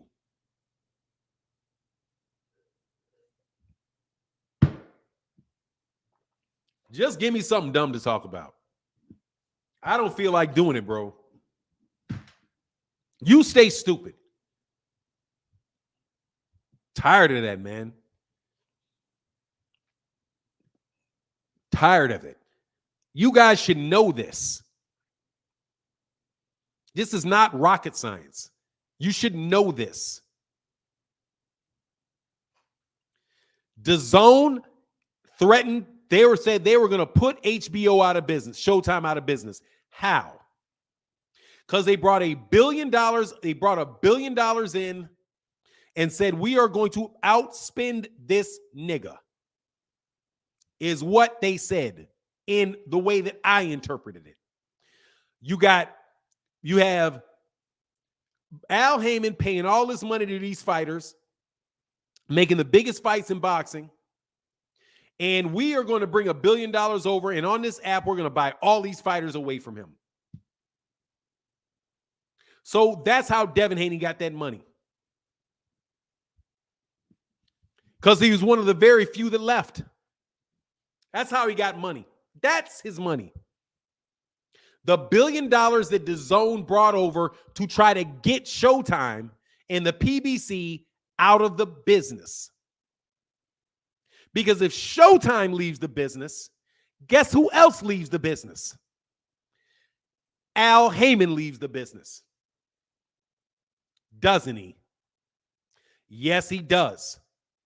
If there is no Showtime and they don't eventually get Fox, Showtime, the PBC had like 4 networks that they were on at the time. They were doing NBC, they were doing ABC, they were doing Spike, they were doing Showtime and whatever, Showtime, because HBO cut them out. HBO was not airing any PBC fighters. When HBO got out of the business, they came over there with $1 billion and specifically started spending that money to get Al Heyman and the PBC out of the business. That's when all the media was saying they're going broke. Their money. They sued them. They sued them for what are they suing for? Violations of the Sherman Act and violations of the Muhammad Ali Act. And y'all act like y'all act like y'all memories are gone. That's how Devin Haney got that money. How he's like, I'm making more, man. I'm making $3-5 million a fight. Yeah, because you got that big. You took that big. You went along with a group of people that said they were going to shut down PBC. And they were going to shut down Showtime, HBO boxing. And they would be gone in 3 years. Why? Because they had like 3 years, $1 billion to try to put those dudes out of business.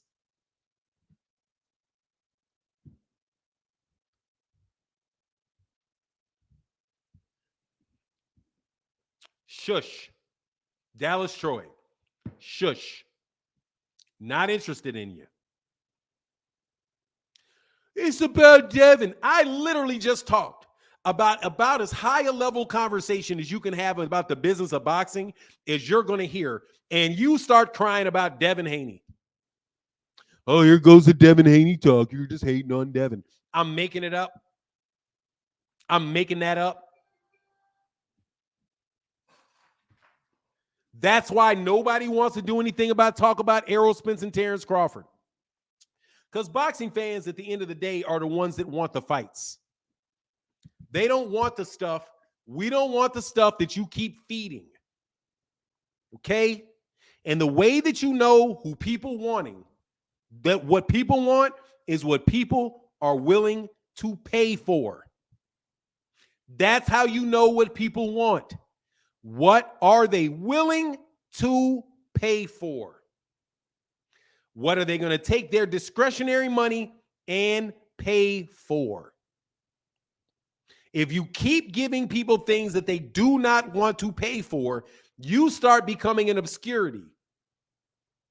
That's why you have clown shows. And literally clown shows going on that get more publicity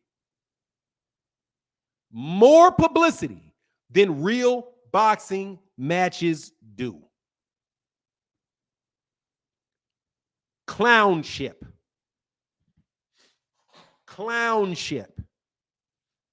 is not even selling, but I guarantee you it's outselling. Jake Paul on pay-per-view will outsell. It's a shame, man. It's a shame, bro. Man, dude, let me tell you something. I don't care, Fat Rat, if you think I'm talking bad about Devin Haney. I don't care. That is true what I'm saying. When you talk about who are stars in boxing and why certain people fight other people, and somebody tells you, look, man, you don't sell no tickets. You don't sell any tickets. And I'm not taking a pay cut to fight you. That's real. That's real. You don't sell any tickets, virtual or real. I'm not taking a pay cut to fight you. And I damn sure ain't giving up 12% of my purse on top of that if I beat you. I don't know what to tell you. I don't know what to tell you. For non-smoking, I just learned today that corporation spends millions to put other small business. Of course they do. Of course, it's called absorbing your competition. Yes, they will run your ass out of business with their money. That's no different than what people will do when they sue you. That's probably why Terence Crawford is at least I've not heard that he refiled his lawsuit, because he probably saw how much it cost him just to get it back into federal court. Like, hold on, man, how much did this money cost me?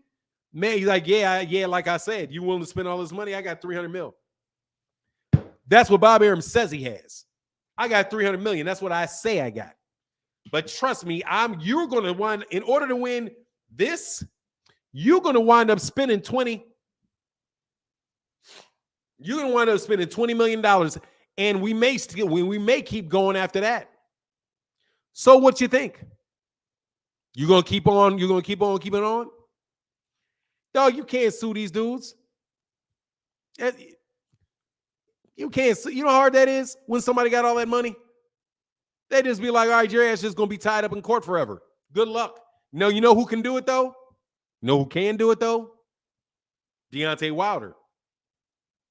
Because Deontay Wilder had a case. He had a case, a strong one. And he already had an arbitrator. So we're just going to go to arbitration. And if you lose, more than likely you got to pay me. They didn't have anything in that particular thing. It wasn't worth the money. It might have not been worth the money for Terence Crawford to continue that lawsuit. Not like he didn't. Not like he didn't, that he may have changed his mind or none of that. It's just like, dude, do I want to, damn, how long is this shit going to keep? Yeah, you got to spend it, man. You got to spend it. What's your first bill? Well, I'm $1,000 an hour.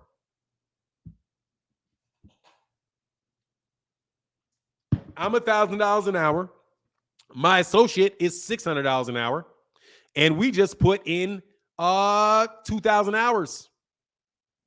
We just did 2,000 hours this year. So, which is reasonable. So let's do this. 2,000 hours for each. So that is $1,500 an hour times 2,000 equals $3 million in legal fees. $3 million in legal fees. And do you know why I know that number? Because I know the attorneys that Oscar De La Hoya hired to sue Bob Arum. That's their hourly rate. Waddell and Lipton's hourly rates for a partner and an associate is like $1,000 an hour or $1,500 an hour for I think it's $1,500 an hour or $1,000 an hour for a partner, and $500 an hour for an associate, or maybe even a little bit more than that. Is how much, and they got a team of 3. And that case can go for a year. And they're not, trust me, they're not billing, they're not working just 2,000 hours. They're working 15 hours a day. They're billing 15 hours a day. Not 8, 15. Because it takes that much work. When you have somebody like Skadden and Arp with 30 lawyers suing you, and you got 3 over there. But guess what? Oscar De La Hoya got out of it. But how much money did Oscar De La Hoya have? A whole lot more money than Terence Crawford got. Believe it. Floyd got away because he said $750,000. I'm sick of you. I'm not making any money. Give me $750,000. $750,000. Dude, that is nothing to get. That basically, Bob Arum just let him go. Just let him go. Let him go. He didn't just let Oscar De La Hoya go. He let him go. $750,000. You get. Oh, you think you're all that, Floyd? Get out. Give me $750,000 and you're out of your contract. All right, Floyd comes off $750,000 in cash. Boom, he's out. If Oscar De La, if Floyd Mayweather Jr. was a major pay-per-view star, Bob Arum would have had his ass locked up in court for who knows how long. And you could see how long it took Manny Pacquiao to get away from him. Years to get away from Bob Arum. So anyway, and that's not me saying I think Bob Arum's a bad guy. I'm just saying, I'm telling you, Bob Arum don't play. Bob Arum ain't playing. He ain't playing with them belts, none of that. And that's why all this talk about your guy fighting other people. Yeah, okay. Okay. Okay. Sure, bro. Floyd needed help to pay back then. Hey, man, it was a lot of money. He may have thought, hey, I'm going to ruin you, 750, but it's not a lot. You know what I'm saying? He said, hey, now, Dallas Troy, that's all right, bro. I appreciate you. Oh, I see what you're saying with that. The Haney talk again. Oh, yeah, I get you, bro. Thank you, Dallas Troy. I get you. Sorry, bro. Did Mikey sue too? No, he had to wait out 2.5 years. He had to wait 2.5. You see how long Mikey Garcia was out? Mikey was out for like 2.5 years. Bob is a bad guy. I'm saying it. Look, dude, man, he ain't no worse than any of these other dudes. Man, you tripping. Man, please. Man, let me tell you, man. When I read certain contracts, I don't want anybody telling me Bob Arum is any worse than any of these other dudes. I read the deal. Nah, partner. Master Bob ain't no worse than these other dudes. He ain't no worse. Ain't any worse. I read the contract, man. They're all contracts of adhesion. And basically the decentralized nature of boxing mandates that. And you know why it mandates it? Because the boxers are dead fucking broke and don't have anything monetary to bring to the table when they get in there. They're dead broke. They're dead broke. I'm not saying, dude, Don King. I'm telling you, anybody that is investing money in you that says, okay, I'll sign you for 3 years. I'm going to pay you a minimum fee. I'm going to pay for your training. I'm going to do all this stuff. And they actually invest money in you. They're going to want a return on their investment. And the more that you become a profitable investment for them, the more they're going to want to continue to do business with you.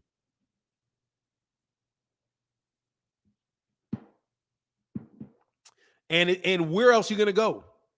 But back to the original conversation, back to the original point that I was making.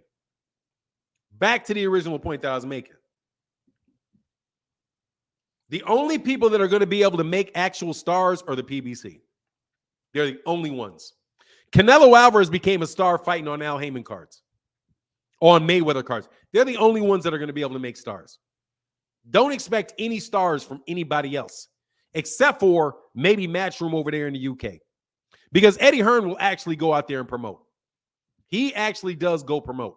However, as long as these guys are on budgets by networks, do not expect anybody to be a star. And you can expect people's interest in boxing to continue to wane.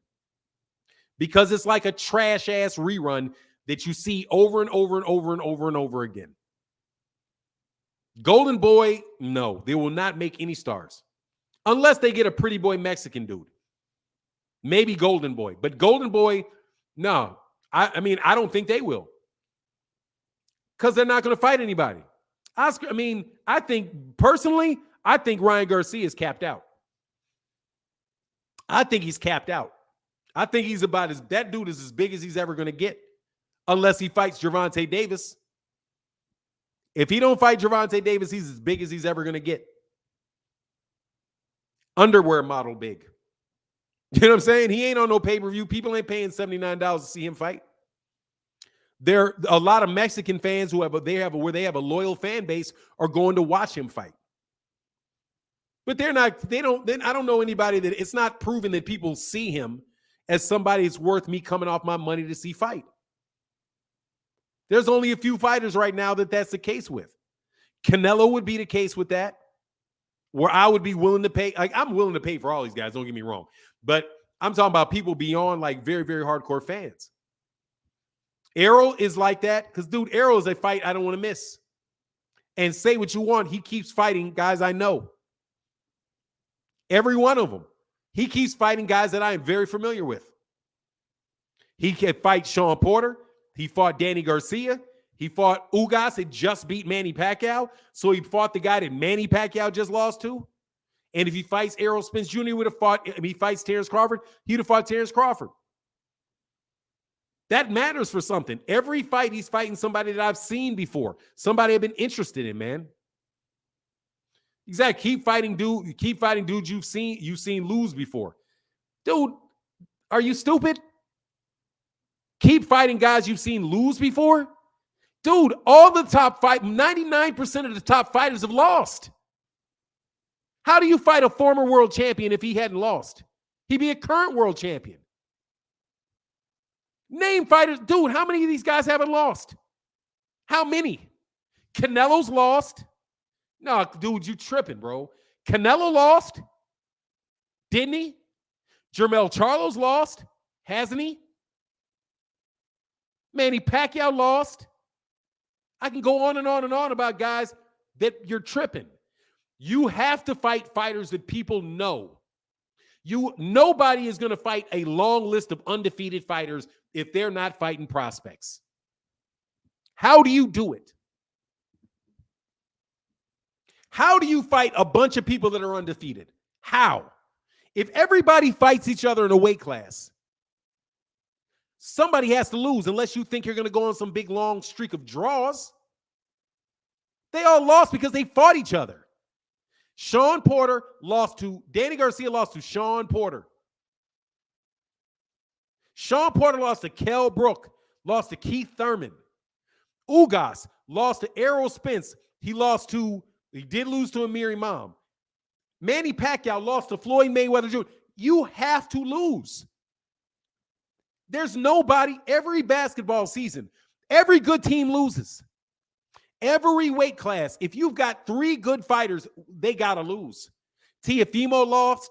Teofimo lost. Lomachenko lost. Pedraza lost. Why? Because Lomachenko fought Teo. Teo fought Kambosos. They're going to lose. If you put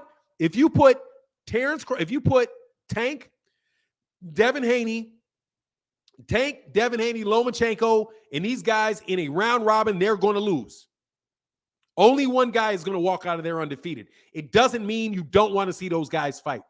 Who fights all undefeated fighters? Who? If you're fighting nothing but, I'm telling you, if you fight nothing but undefeated fighters, you are fighting some cherry picks. No doubt about it. Because if all those guys have never lost, then those guys have not fought somebody. Look at Canelo Alvarez. Oh, he fought undefeated champion after undefeated champion. Yeah.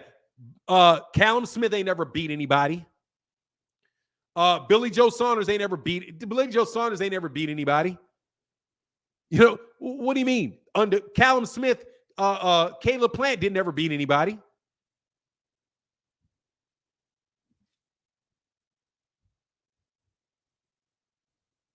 So, of course, you're going to fight people that people know. But that's because people are interested in it. Floyd Mayweather Jr. lost, but everybody he fought lost. Everybody he fought lost. Didn't they? How many of these guys were undefeated when they fought him? His best fights were against guys that had already lost. Miguel Cotto was a big fight. Miguel Cotto had already lost. Shane Mosley's a big fight. Shane Mosley had already lost. Manny Pacquiao was a big fight. Manny Pacquiao had already lost. Juan Manuel Marquez was a big fight. Juan Manuel Marquez already lost. Exactly. Canelo was in Canelo. That's one. That's one.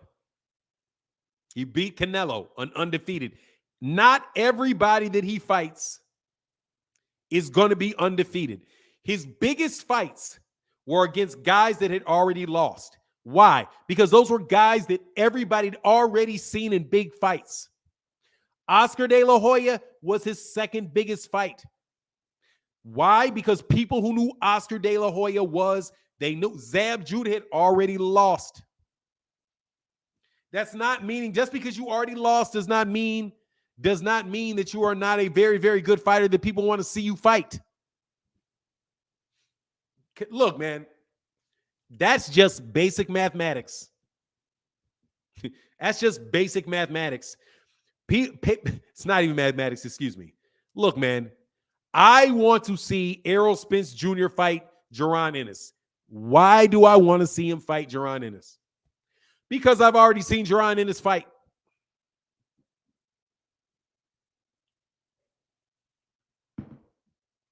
Right? I want to see Terence Crawford fight Errol Spence Jr. Why? Because I've already seen Errol Spence Jr. fight. I want to see Deontay Wilder fight Anthony Joshua. Why? Because I've seen Anthony Joshua fight. And I've seen Deontay Wilder fight. The question isn't whether or not it's somebody that is lost or not. The question is, are you fighting someone that I want to see you fight? And you are not going to affirmatively want to see somebody fight if you've never seen them fight before. That's just a fact. Just a fact. That's what makes a fight big. When people know both fighters and they are intrigued by who will win the fight. That's just a fact. You don't get to argue your way out of it. You don't get to make excuses for it. You don't get to go, well, yeah, he already beat these because these guys already lost. All of that stuff. You want to see people fight because you've seen the other guy. Everybody's seen Terence Crawford fight. Everybody's seen Errol's. What's going on, Raheem? Everybody's seen Terence Crawford fight. Everybody's seen Errol Spence Jr. fight. Everybody knows that they're two of the best fighters, regardless of whether or not they won or lost every fight. You could have lost a fight and been in a hell of a fight. You could have been in a hell of a fight, but you lost, but you still want to see him fight. Right? That's the problem right there. How many people have really seen Navrati fight? Not a lot. Not a lot. Who cares? Oh, Navrati is going to be fighting Conceição this weekend. I could care less. Who are they? Oh, they're good fighters. Oh, okay, well, I'm sorry, man. I gotta it's date night with the wife. What are you doing? We're gonna go to Benihana's and watch them chop up some shrimp for me. And after that, we may go check out the new Marvel movie. You know what I mean? Oh, Floyd Mayweather Jr. is going to be fighting Manny Pacquiao. Floyd Mayweather is going to be fighting Manny Pacquiao again. Really? Yeah. They decided to do the rematch. What's it going to be on? Showtime pay-per-view? What are you going to do now? Well, I'm going to watch that fight. We'll go out for We'll go out for drinks ahead of time. We'll have some family over and watch them. Why? Because he's a Manny Pacquiao fan. I'm a Floyd fan. And, there ain't no Navarrete fans. There ain't no Navarrete fans. There aren't any. There aren't Conceição fans. There aren't. And yeah, well, he's got 5 belts and, he's a multi-divisional champion. And yeah, what champions are what? How many champions? Who's the champion? Who's the champion? Oh, well, and then you got to have a long-ass conversation to even explain to them who the champion is. Who's the champion? I thought Gervonta was the champion. Well, he's the WBA regular champ. Really? Well, what do you mean? He's the regular. Well, you got the regular and they got the super. Look, I don't care less, man. Who's Gervonta fighting? Oh, Gervonta is fighting. Gervonta is going to fight Giselle Corrales. Oh, where's it going to be at? I want to see him. I want to see him fight. Why? Because, man, he keeps knocking these dudes out. What rounds he going to knock him out in? I know he's going to knock him out. Come on, man. Y'all know the deal. Don't pretend. Don't pretend. Even the greatest of all time, Ali, had losses. Of course. Of course, they all have losses, man. They all have losses. If they play their cards right, though, if you keep fighting, you're going to get a loss, man. And don't lunch. Floyd keep playing. Y'all going to be very disappointed if he keeps playing. There is a stopping point, brother. There is a stopping point. There is when you slip on that banana, man. Like, he thinks he's out the game, but, dog, the game ain't out of him. If the game is still in you, bro, man, you better get that game out you. Because God don't like ugly, bro. You keep thinking you think it's easy money. Uh-huh. You're gonna bite off more than you can chew one day. Because you used to chewing. You're like, this is easy work. Yeah, he ain't that smart. Keep doing it. Keep doing it. Keep doing it. I'm telling you, keep doing it. Keep doing it. Sooner or later, bro, sooner or later, you're going to be too slow to run. You're going to be too slow to run. You used to play with them lions. Just jumping around them. Ha, ha, ha, let me bite the lion's tail. Ah, slow-ass lion can't catch me. Slow-ass lion can't catch me. Dude, let me tell you something. He know what he doing. He'll fight Con next. Exactly. That's when you'll lose. Getting cute. That's the step. That's when he'll be in trouble. When he gets cute. Get cute. Get cute. Don't get cute. You get messing with them Japanese boys. You keep on playing. You keep playing with them Japanese boys.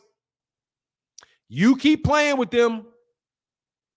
Don't, man, boy, you better stop playing with them. You better come back inside.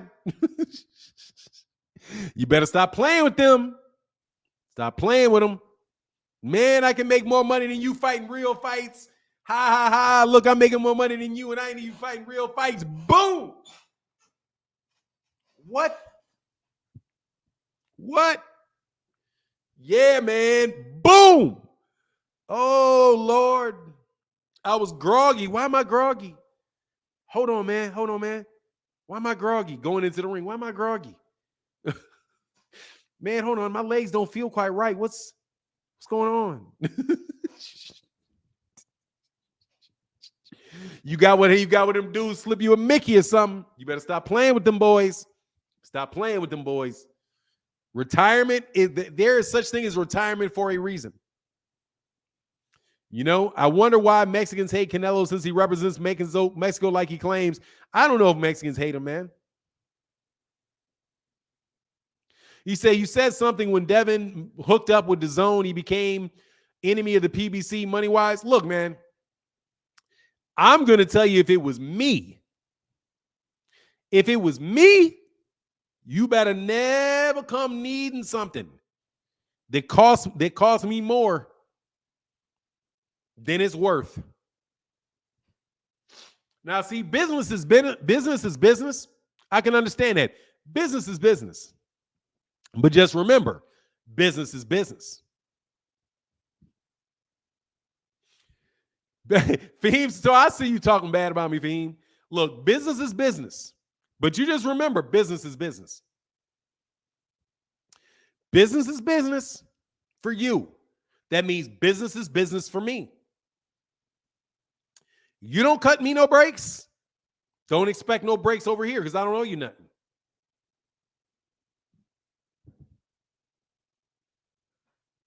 Let me repeat. If you don't owe me nothing, because business is business, I don't owe you nothing. Because business is business. That's why I don't have a problem expressing my exact opinion about any boxer. Because when push comes to shove, their camps will shit on me. Without a doubt, in a blink of an eye. Only exception if they won't shit on me, Errol Spence Jr.'s camp has never actually shit on me. You know, they've never actually said anything that I thought was really pointed at me that was insulting. You know what I mean? So I don't feel that way about them, right? But dude, like Terence Crawford, they talk so bad about me, dude. I don't know you anything. If you can express your feeling about me so freely, I will hold back nothing. Let me put it this way. I'm not going to go out of my way to disrespect you or tell something that's not true. But dude, if something don't look good for your team, don't expect me to hold my tongue. You don't hold your tongue. If you don't hold your tongue, don't ask me to hold my tongue. If people are running around calling me a con man, don't expect me to hold my tongue. You're not going to hold your tongue. Don't expect me to hold my tongue. It's just that simple. Business is business for you. Business is business for me. So in the situation that Al Heyman is in, me, I mean, I don't know everything he knows clearly, but me, man, I'd be like, look, bro, you left me. You didn't sign with me when you were in the amateur. You were in the Mayweather gym, right? I'm partners with Floyd. You're in the Mayweather gym. You got a trainer early on, one of the best. You got a Hall of Fame trainer working with you very early on. Saw potential in you, worked with you, helped you get a deal. Without a doubt, they helped him get a deal with Showtime, introduced you to Showtime, because Showtime Boxing and Floyd are hand in hand.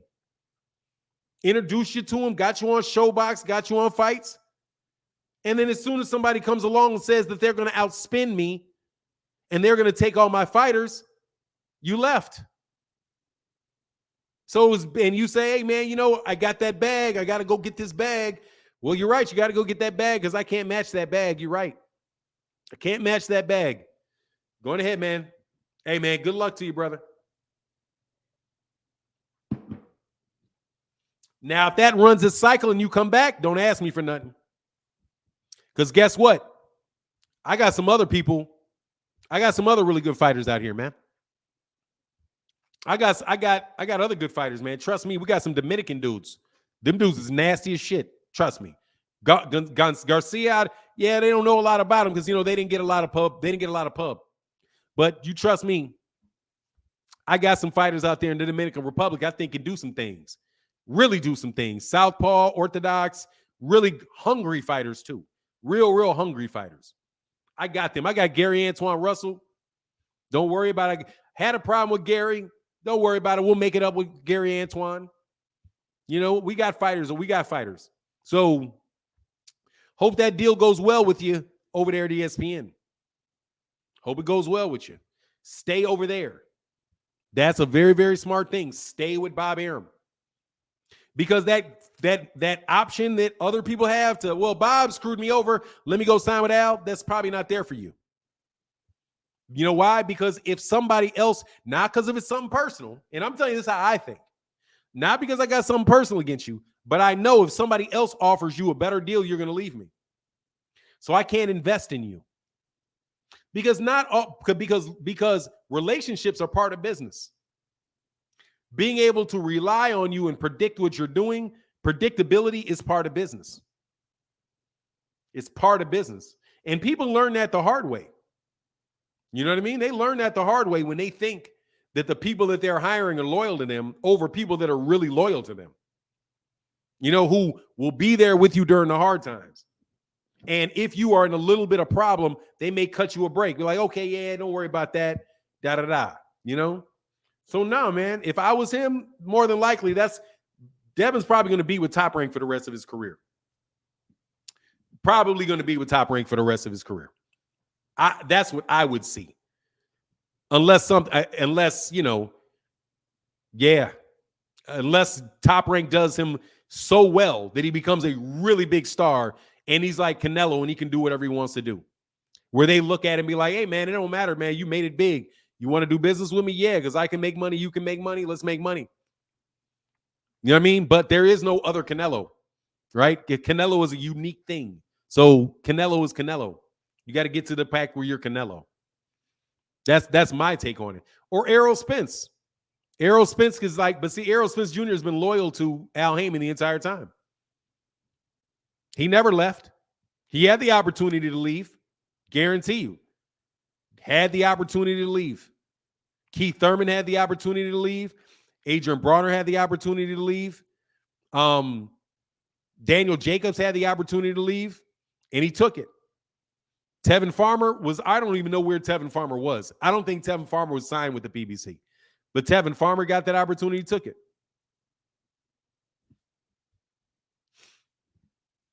Bill will drop off a bag. I mean, dude, I don't think that's working without him. I don't think so. You see Steven Espinoza. Is like, dude, he's real lukewarm on that shit, man. He's real lukewarm on that. He called Devin a cloud chaser. He said, you know, fool, he went in on him. Steven Espinoza went in on him. For Steven Espinoza, dude, come on, man. Steven Espinoza is probably the type of guy, do not know Steven Espinoza. Steven Espinoza will politely fire you in a heartbeat. Hey, man, it was really nice dealing business with you. I'm open with it down the road. You know, if things change, different circumstances come back, you know, hey, that type of get the fuck out my face is what he's saying. But real nice, real, you know what I mean? So, yeah, man, that's Spence still makes mistakes. You can't do that against Bud. If Bud makes mistakes. Bud makes mistakes. You can do that against Errol, Terence. You can make a mistake against Terence. People make mistakes. Terence Crawford makes mistakes against other people. He's not a perfect fighter, bro. Espinoza seemed like he want to sign Haney after he done with. No, he does not. Doesn't sound like that at all. Powerhouse Watson, he doesn't sound like that at all. He made a mistake against who did he make mistakes against? He made mistakes against every fighter he's fought. He's made mistakes against every fighter he's ever fought. He got hit, didn't he? He has made a mistake against every fighter he has ever fought. Same thing with everybody else that gets into a boxing ring. Yes, he made mistakes against Sean Porter. He got hit flush several times. You think he intended to do that? He got flush. Dude, name a perfect fighter, bro. Name a fighter that has never made a mistake in a boxing ring. Name him. Name him. Name him. Name a fighter that has never been hit. That has never been hit. Name it. Name him. Floyd damn near got his head wrung to death by Shane Mosley. Mistake made. Mistake made. Got rocked by Marcus Maidana. Mistake made. Got hit a whole lot by Julio Cesar. Got hit a whole lot by Jose Luis Castillo. Mistake made. There is no perfect fighter, bro. There's no perfect basketball player. There's no perfect football player. There's nobody that has not made a mistake in a ring. Nobody. If he never made a mistake, they would never get hit. He made mistakes against Jose Benavidez. Jose Benavidez hit him with a two-piece combination on multiple occasions, bro. What do you mean? They all make mistakes. If you just look at a video that says, "Oh, look how he got hit," dude. If you go through Terence Crawford's, dude, you can find a bunch of mistakes he's made, man. A bunch. That's why he has to practice. He's not perfect, bro. No, he didn't. Hey, Powerhouse Watson, Linares, Wack, Loma, worse. No, he did not. No, he did not. He knocked Lomachenko off balance. Hell no, he didn't get rocked like that. That is a definitely hell no, he did not. I didn't say he was perfect. Then you said he can't make mistakes. You said Errol makes mistakes. You can't make mistakes against Bud. I said Bud makes mistakes. And you said against who? And I said, dude, every fight. If you're not perfect, that means you make mistakes, right? Isn't that what that means? You make mistakes. I made a mistake. That's all. Mistakes can't happen to anyone. If you don't make a mistake, you're perfect. Period. If you're shooting a basketball and you don't make a mistake, it's going in. Every time. If you don't make a mistake. Either you didn't shoot it long, you didn't shoot it short, you shot left, right, you got your knees. If you shoot a perfect jump shot, that perfect jump shot is going in every time. If you do not make a defensive mistake, you're not going to get hit.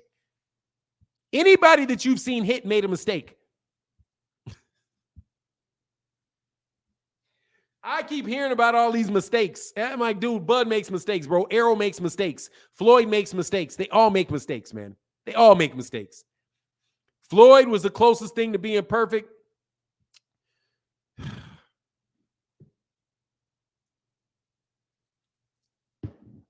The closest I've seen anybody being perfect was Muhammad Ali in the 1960s. In certain fights. The closest thing that I've ever seen to somebody being perfect was Muhammad Ali versus Terrell or Big Cat Williams. That's it. Hey, yeah, Lucas Sampson, no doubt about it, man. That's what's up. I like your attitude, bro.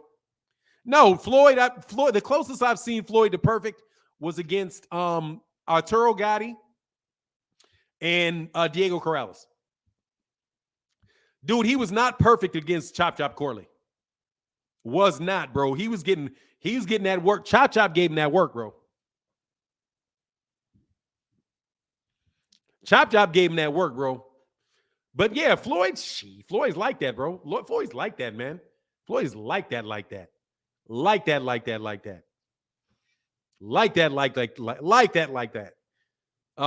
Canelo, nah. Canelo, Canelo, yeah. But he didn't knock out Canelo. He didn't stop Canelo. If you're perfect, that guy ain't going the distance, bro. He folded him after 11 rounds. What round did he fold him in? What round was that? Yeah, he hit him with an uppercut. But anyway, man, look, these guys are all like that, bro. Bruce Leroy in the building. Much love, bro. He said EJ can make mistakes against Bud and Bud just fine. I mean, dude, he's going to make mistakes. Bruce Leroy, he's going to make mistakes against the guy if the fight happens. If the fight happens, he's going to make mistakes. They're both going to make mistakes. The question is, how much is that mistake going to cost you? I do not believe Bud is going to land one big shot on Errol, and then all of a sudden Errol's going to be strung up against the ropes, getting beat to death, and they're going to wave off the fight. I don't believe it. I don't think that's going to happen. And if he doesn't get him like that, bro, that's going to be a very tough fight on him. He has to catch that dude with something big, man. You know what I mean?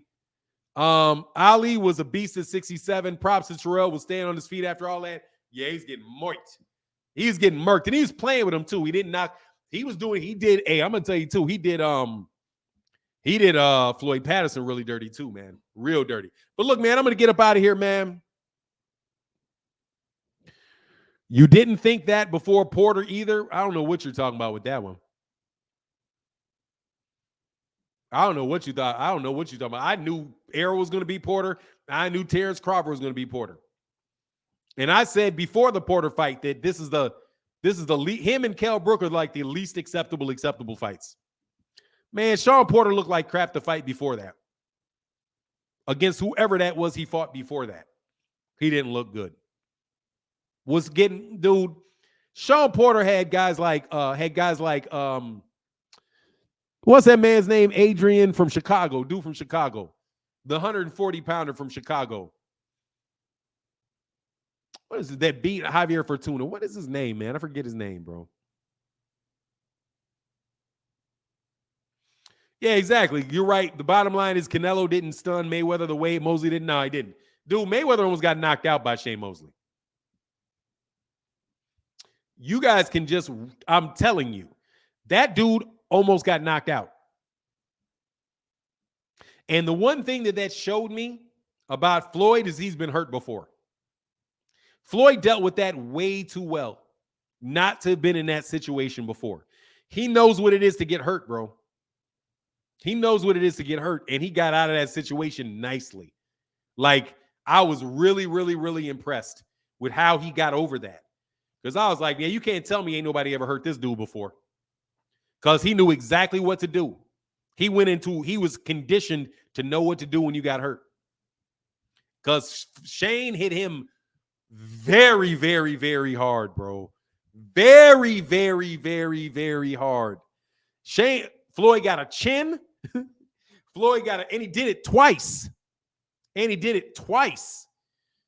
Floyd did not get, man, Floyd's like that, man. D-Jack says, Spence beats Bud in 10, and Fanon, King Devin doesn't get hit because he ducked by everybody.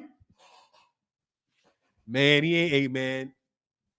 Everybody ducking. Everybody ducking. I got it. Bruce Leroy said, meant to say, and be just fine. Bud doesn't have KO power to stop EJ with one hand, and that's why it isn't a 50-50 fight to me. Oh, he's got that. He's got KO power, bro. I'm just telling you, I don't think that shit's going to work. Adrian Granados. Yep, Adrian Granados. Dude, he looked bad against Adrian Granados. Dude, he looked bad, man. Errol, and seriously, man, I thought that Errol Spence Jr. fight was probably his best fight of his career. And Errol was just trying to kill him. If Errol didn't try to kill him, Errol probably could have probably, but yeah, if he didn't just try to kill him, he would have won the fight easier. But he was trying to kill that dude, man. No joke. Hey, man, much love in the Cash App, dude. This never happens, bro, over the last week or so. Thank you, brother, for who's thinking of me in the Cash App, bro. Hold on one second. Jeez, where is this? Oh, what? No. Oh, that's John Boy, man. That's John Boy. He's already in there from yesterday, bro. Much love in them Cash Apps for yesterday, bro. He said, oh, yesterday. Oh, yeah, John Boy hit me up yesterday, bro. Thank you so much for your support yesterday, John Boy. And I did correct that for sure, brother. I did correct that for sure. But look, man, I'm about to roll out of here. This was a lot of fun today, man. Y'all make sure y'all have a wonderful, wonderful day. Definitely appreciate y'all supporting the channel, but I got to bounce up out of here. 00 said, love this shirt. That's dope, OG. Thank you, brother. I appreciate that, man. But look, I'm about to bounce up out of here. Make sure y'all come back tomorrow. And with that, I'm out. Deuces.